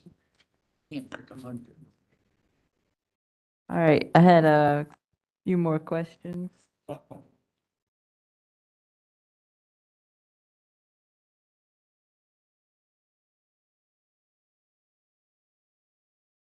First, as a follow-up to Commissioner Duffy's question, and it is beating a dead horse, but I just want to be sure I understand it. And by the way, I'll say it on the record, I'm glad Mr. Becker did defer to Ms. Keller. She's been a wealth of information. Me too. With regard to the SAP, your characterization as of today is that the SAP is working well and doing what it's supposed to. Absolutely. Are there anticipated problems that are known? There are not. All right, and are there any problems that you know? I guess that's being redundant, but there are no problems being worked through today as you sit there. We're doing ongoing, training and, continued review. We have some turnover in our staff, as many companies are facing right now. So we have new hires who come in. We have to train them and teach them how to use SAP. It's a normal part of our business model, so. All right, thank you for that indulgence. And then to the panel on page 46, and it starts around line 14. You explain why Aqua would have a range from $3 per month to $59,775 per month in its capital improvement plan.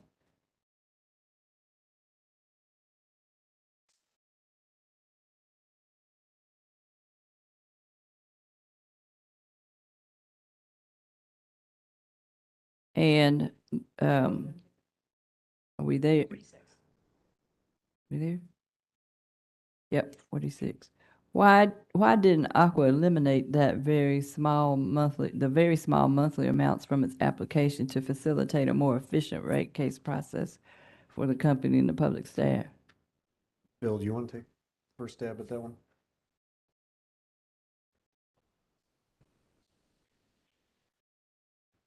I mean, Why didn't Aqua eliminate the very small monthly amounts from its application to facilitate a more efficient rate case? I think you're referring to the blankets. I think that's what the question is. Correct. As a matter of presentation, the 9,000 lines versus a summary. I would just say, in retrospect, certainly seems reasonable at the time the case was being prepared, and I think with the understanding of the staff in North Carolina, at the time they erred on the side of providing more information rather than less in that regard. That would be my answer. If I'm going to expand a little bit, you had mentioned before, and that's why I deferred to you, was if we had an opportunity to go back and look at it, maybe we should have rolled up some of these things. These are blanket related line items, and a lot of them are based on historic trending to give us a projection. And then we basically, because we presented it on a monthly closing in service date, we divide it by 12, right? So we took it, we broke it down by all of the system level, and then we divided it by 12. And when you took that number, it's not really representative. We don't think we have a $3 project that we're planning for. It's just the way when we do the projections, because we don't know what they are. They're operational urgencies or emergencies that are not pre-planned. A lot of these blankets are. So when you take that total number and divide it by all those lines or those subcategories to get it down to an estimate, that was the result of that. All right. And then a question about the pending dockets in sub 570 and 571. On page 60 of your testimony, you stated that the proposed restructuring to include a wastewater holding company has not happened yet, as all approvals have not been received. What other approvals are needed? The approval from the North Carolina Utility Commission is the last remaining approval. All right, anticipated the question there. And what's your version of the reason there's been delay there? The docket was filed. We were working with the public staff and, the attorneys were working together. They did present, I think they call them management conditions. And then, just in the organization of getting the case together, we were not able to respond to those, and the public staff obviously did not proceed with that either. So it's just something that didn't proceed because of other pending matters is the most likely answer. Did all the other jurisdictions or approvals needed come in before December 31st, 2021? I don't know that for sure. I could follow up with a response. Do you know if, Give you the, do you know if that had been the company's request of all the other jurisdictions? to be completed by December 31st. Yes. I believe most of them were received, if not all, but I'm not positive. I could follow up if you'd like. But was that the company's request? Or you don't know? Of the other companies, or I'm sorry, the other jurisdictions? Yes. If it was not received, I would assume so. All right. If we hadn't already received the approval from the other jurisdictions and there were any open, then I'm assuming December 31st. I think you asked, Would have been that. in request. your application here, I think it was a petition you asked. Yeah, and I think we were the last remaining one, so. That's my understanding. Have you contacted the public staff to, prior to this hearing, to inquire about the status of the two pending dockets? I believe our regulatory counsel and their regulatory counsel has been in contact as to when that was or how often, I'm not sure. So you've been following the progress with the public staff of Yes, those two dockets? yes. Okay. Commissioner Hughes? Did you? Commissioner Hughes? I know we talked about SIP and SAP numbers earlier, but now that you're on the stand, I just wanted to make sure that I have the order of magnitude right. I know it's in testimony, but just help me out with the relative costs of phase one versus phase two of the SAP implementation relative costs for North Carolina. Sure.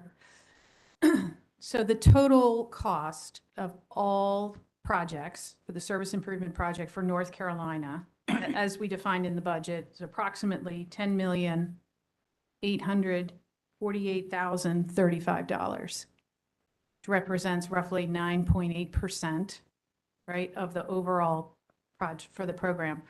The two phases of SAP are certainly the largest pieces of that budget, but they don't represent the entire number. There were other enabling projects, as I mentioned earlier.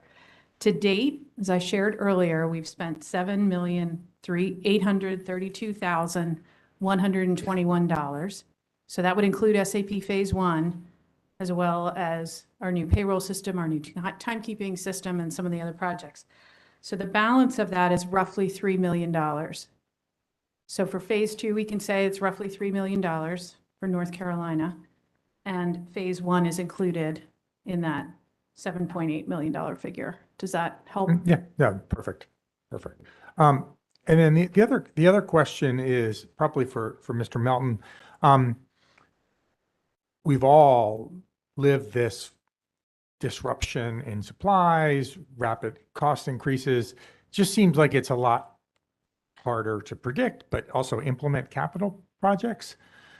So when you put together your proposed plan by year, I think that you've assumed whatever you've presented, you've assumed as a 100% spend and 100% implementation. Is that correct as far as your rate calculations? So if you were going to spend $50 million, you've assumed for rate calculations or revenue recovery that you will have had 50 million in that year. Is that the way it's? Yes, that's correct, Commissioner. Was there any consideration just as a contingency factor? I think you present a table, and I know the last few years you've been closer to 100%, but you present a table, your own table. I think it shows on average you're at a 95% implementation over the last 10 years. or I don't know, 8 years, whatever, what it seems like that for the amounts of money that we're talking about, that's pretty significant. 5% is a pretty significant miss. Was there any thought to some contingency in the rate setting calculation where you might have gone a little lower than 100%, for rate setting? So it's several questions. I think you're looking for a response all rolled into one. So let me start with so fair question. And what I attempted to do is to look at, based upon all the input that we had, looking at what projects need to be designed and permitted in 1 year and built in the following year. And so with a pretty strong estimate of when we would complete those and place those in service, that's exactly what I attempted to do. We have lived through the pandemic, the subsequent issues with inflation, and regardless of what that inflationary number is going to do to us, either up or down, there has been real supply chain issues, right? And so when we put this budget together, this was a best estimate at the time, okay? Now, we know more today than we did a year ago, right? But we still stand with what we believe as what we submitted that we will place into service. There's a lot of projects. There's a lot of work. We have not only, we have national purchasing contracts. We have a lot of great contractors that we utilize. We have a process where we go through and we take bids. In many cases, we're soliciting not just 3 bids, but multiple bids. Okay. The one thing that we shared, and I specifically shared, was that in many cases, the bids are only valid for perhaps maybe 30 days. Okay. Today, I don't know any contractor that would bid a project that's going to be completed next year. Okay. Or start next year. And so we put together that best estimate of the projects that we felt like we needed to get completed and in service, and with the dollar amounts that are assumed. So I did not build in any special contingency outside of telling you that if one project normally would take, say, 9 to 10 months, we did allow case by case to add a month or 2 for in service, just because we're seeing some delays in that supply chain issue. I hope that answers your question, but. It does. And just for more context, my concern is, in the engineering world, I don't have to tell you this, there's significant cost, financial risk in capital. And, we're moving from a potential framework, where we're reducing this regulatory lag, but it's a real big shift for you with capital projects as far as what you can gain. And again, I'm looking just to split both the benefits and the risk moving forward between the company and customers. And I'm just, it looks like the customers, it looks, I know we have a separate prudence review, so maybe we'll all get wrapped up into that. I don't know what that's going to look like later. It's just, I'm just concerned about the capital risk in here against our customers. And whether you spend 40 million when you said you were going to spend 50 million, and you were calculating revenue requirements for that full 50, that I would say that's the commission of the customers are then absorbing that, as an impact of the risk.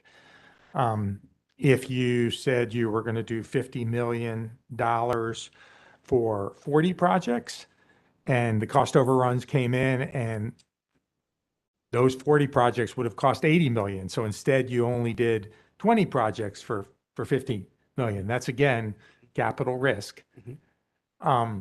I'm just looking for how that's going to be allocated between you, and customers moving forward. So you know, I just wanted to know where it was in your thinking with what you put in front of us. Um, and also not, you know, you're going to have fun with this work session with PIMS and performance measures. I'll throw in another kind of looking at allocating risks, tracking how what you project actually occurs. So in the future, we can just understand risk, because I think it's in everybody's interest to understand, you know, where the risk is going to be moving forward. So I just urge you to think about that capital risk and how it's allocated, maybe even develop a PIM so it can be allocated, you know, reallocated if need be. Commissioner Hughes, I wanted to follow up, if I may, on Mr. Melton. I've heard a lot about the risk and following up on his capital, a lot of questions on the capital budget. A multi-year rate plan and a WISP is a different mindset from the company, because these costs are, whatever comes out of it, lower number, higher number, whatever that is, it's a hardline number that's baked into rates. But for, you know, an ROE band, you know, we understand, and I file rate cases in other jurisdictions with a future test year, there's an expectation that you deliver on those commitments because they are baked in rates, customers are paying for it, we understand that. But there will be obviously ups and downs, and from a risk perspective, as we think about the multi-year rate plan, going from the top down to the North Carolina subsidiary, you know, Essential is executing about $1 billion a year capital. North Carolina is about 50 million of that. You have to capitalize the company annually, and right now we face a future outlook of rising interest rates. But what I would say is that to the extent that a multi-year rate plan and capital plans are memorialized in rates and executed, and I would argue under a historic test year, Mr. Melton's plans would look differently. You know, if you're over and under and you're outside of a historic test year period, all of that's lag anyway, notwithstanding the WISC. Yeah, notwithstanding the WISC that was in place. If it was a WISC project, it would obviously be eligible for recovery, but in the old method, the company shareholders would be bearing that cost until the next rate case. So there's clearly a mindset change from the company, any company who's executing a multi-year rate plan that you deliver. And so to the extent operationally, the North Carolina team engineering has a set of projects. I said earlier, I fully expect there's going to be projects in a rate year that cannot be executed. I fully expect that there should be other projects that are moved around to get to the same answer. That's just how you have to manage your capital, you know, over a long-term plan as it's reflected in rates. And the only other thing I'd say is on the WISP is, you know, without deployment of capital in those years, time waits for no one. And so, you know, the company has low-cost debt available to it this year, next year, but every year we go on in the plan, I would expect when we come in before this commission, you would expect to see a higher weighted average cost of debt. Sorry, we talked a lot about the equity, but there's another 50% of that equation financing the capital and rate base, and it's the long-term debt. Right now, North Carolina is at about 4%. 15 years ago, they were 5.75%. So the company was able to, you know, put in capital while rates were declining. Now that they're inclining, I would say the risk of rates is going up is on the company. In this application, we forecasted a straight line 4% cost of debt. So there is some risk on that side for the company, but understanding with multi-year rate plan, there are benefits on the other side. So there's work to do to manage through a plan. Let's be optimistic that you'll be so successful with the SRF program that you'll keep it at 4%. That too. 4%. No, I appreciate that. It's unfortunate that I guess your stellar record with capital has been tarnished by these multiple projections and this year. So it's hard to even see through all of just the numbers to see what actually was happening on the ground. So that's why I asked them that. So appreciate it. Questions or commissioners' questions? Yes, thank you. First, just a point of clarification. The exhibit that Commissioner Duffley asked for, should that include actuals or projections for the time periods listed? Or both?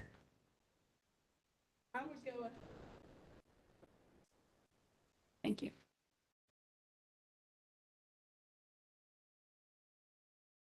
All right. I believe Commissioner Clodfelter asked Mr.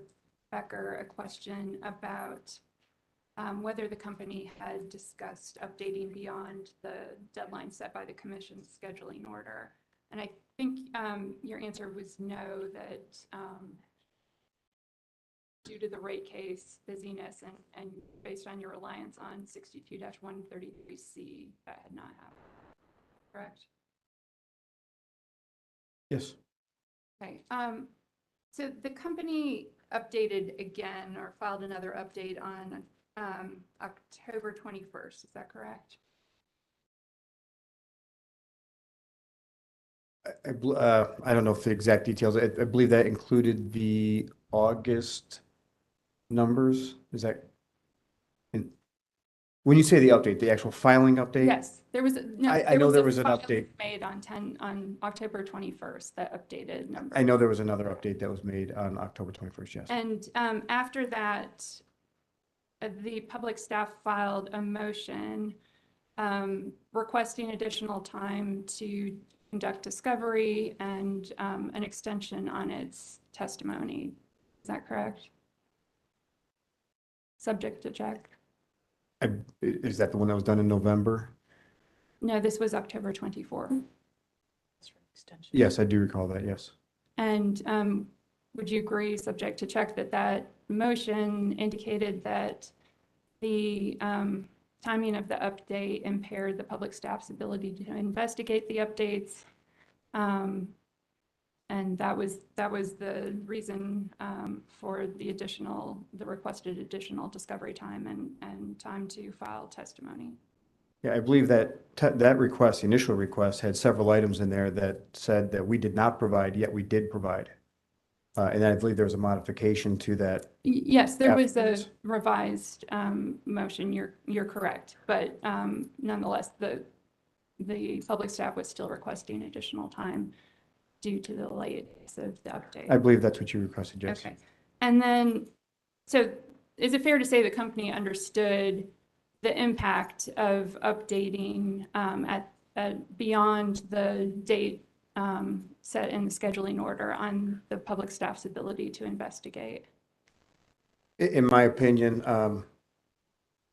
I understand that the public staff had other cases going on that were consuming a lot of time. I don't think that should have prevented the ability for the public staff to be able to sample audit the additional details that were provided in DR5 or DR6 question 6 through September, or even the projected projects that were given in an email for October. Was the fact that there were other cases going on the only reason the public staff indicated it needed additional time? I don't recall.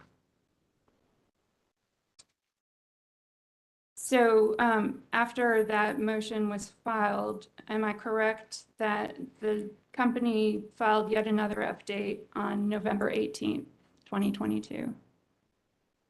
I believe that was the update that resulted from the public staff's filing of a motion, maybe, in early November, indicating that they did not believe that the information we provided in mid-September included the appropriate level of detail. Were there additional items in that November filing that had not been previously filed? I don't recall. And just one last thing, am I correct that November 18th, 2022 was also the public staff's deadline to serve discovery on the company? I believe that is the date that was in the scheduling order, I believe, yes. No further questions. Questions on commission's questions, Mr. Drews? And just a quick follow-up on that last topic. In addition to the updates to data requests 5 and 6, do you know if in-house counsel for Aqua was having weekly status calls with the public staff about discovery. Yes, we agreed early on when there were discussions about the due dates and challenges that we would meet regularly with the public staff, or our regulatory council would meet regularly with the public staff to discuss open items and expectations.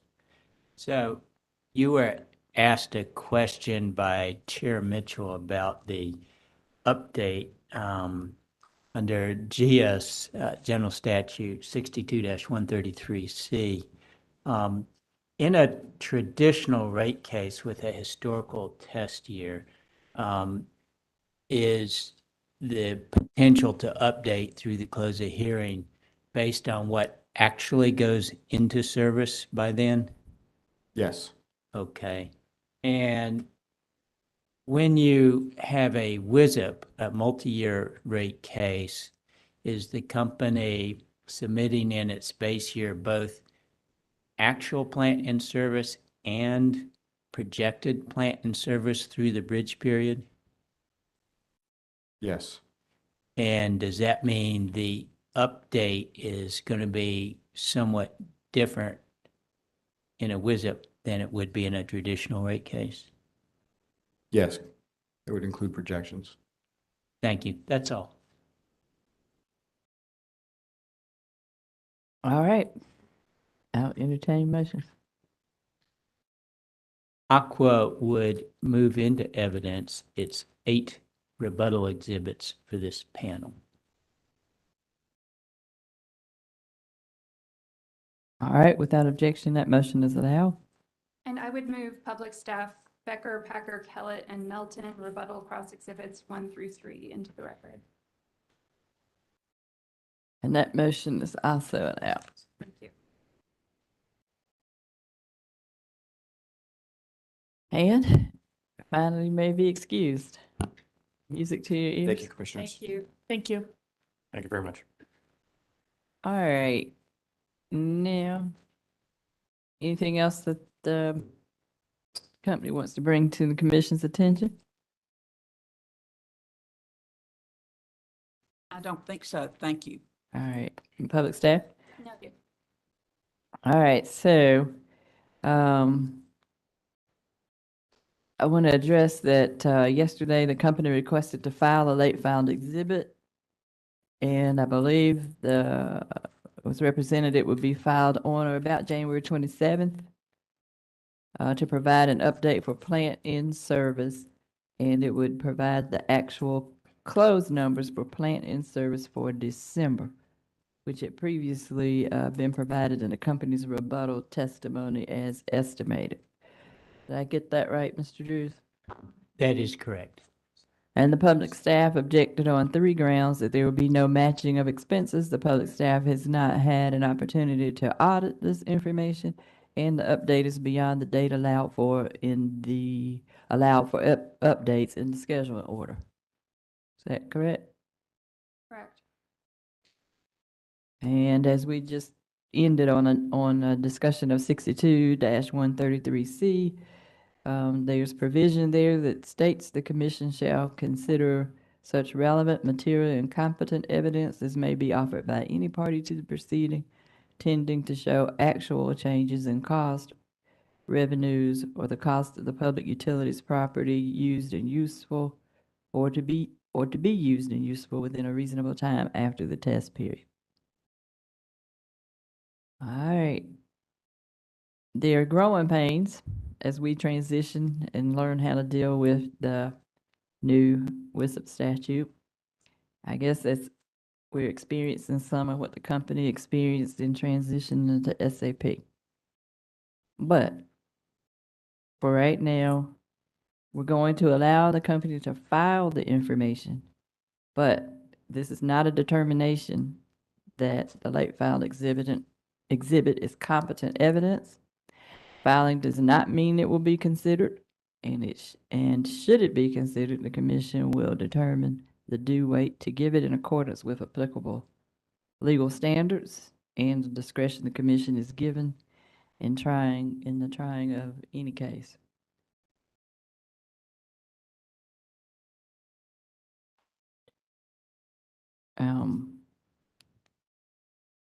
commission is not ordering or directing that public staff act on this filing in any way, but all we would request is that the parties report back should there be any discussions or agreement reached as they pertain to this late filed exhibit.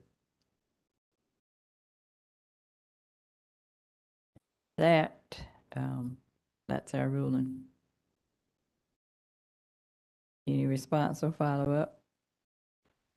Aqua understands at this point it has, apart from other late filed exhibits, two important tasks.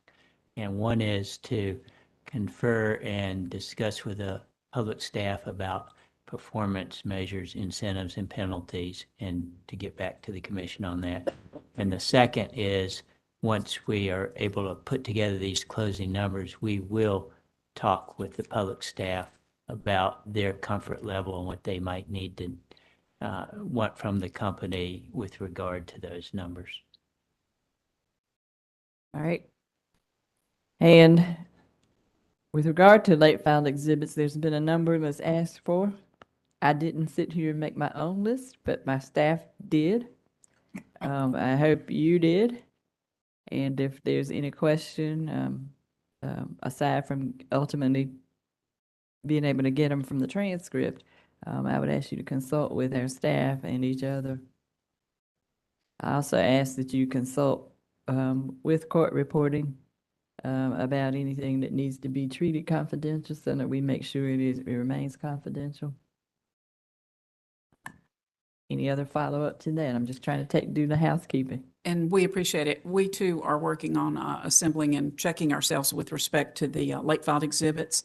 So I'll go ahead and say we would appreciate a list from the commission and the public staff if you have one so that we can compare notes and be sure we have them all, if that's possible to do. I'll just ask you to work with our staff. Will do. Our staff attorney back there working on this, Monica Webb Shackelford, and I'm sure she'll be happy to communicate with you about that. Will do. Thank you. All right. That said, as is typical, the commission is requesting that briefs and proposed orders be filed within 30 days of the public availability of the transcript. Is that a difficulty for anyone? So ordered. We'll make it happen. All right, so ordered. And thank you for your professionalism and working through these tough issues with us. And with that, we will be adjourned. Thank you. Thank you.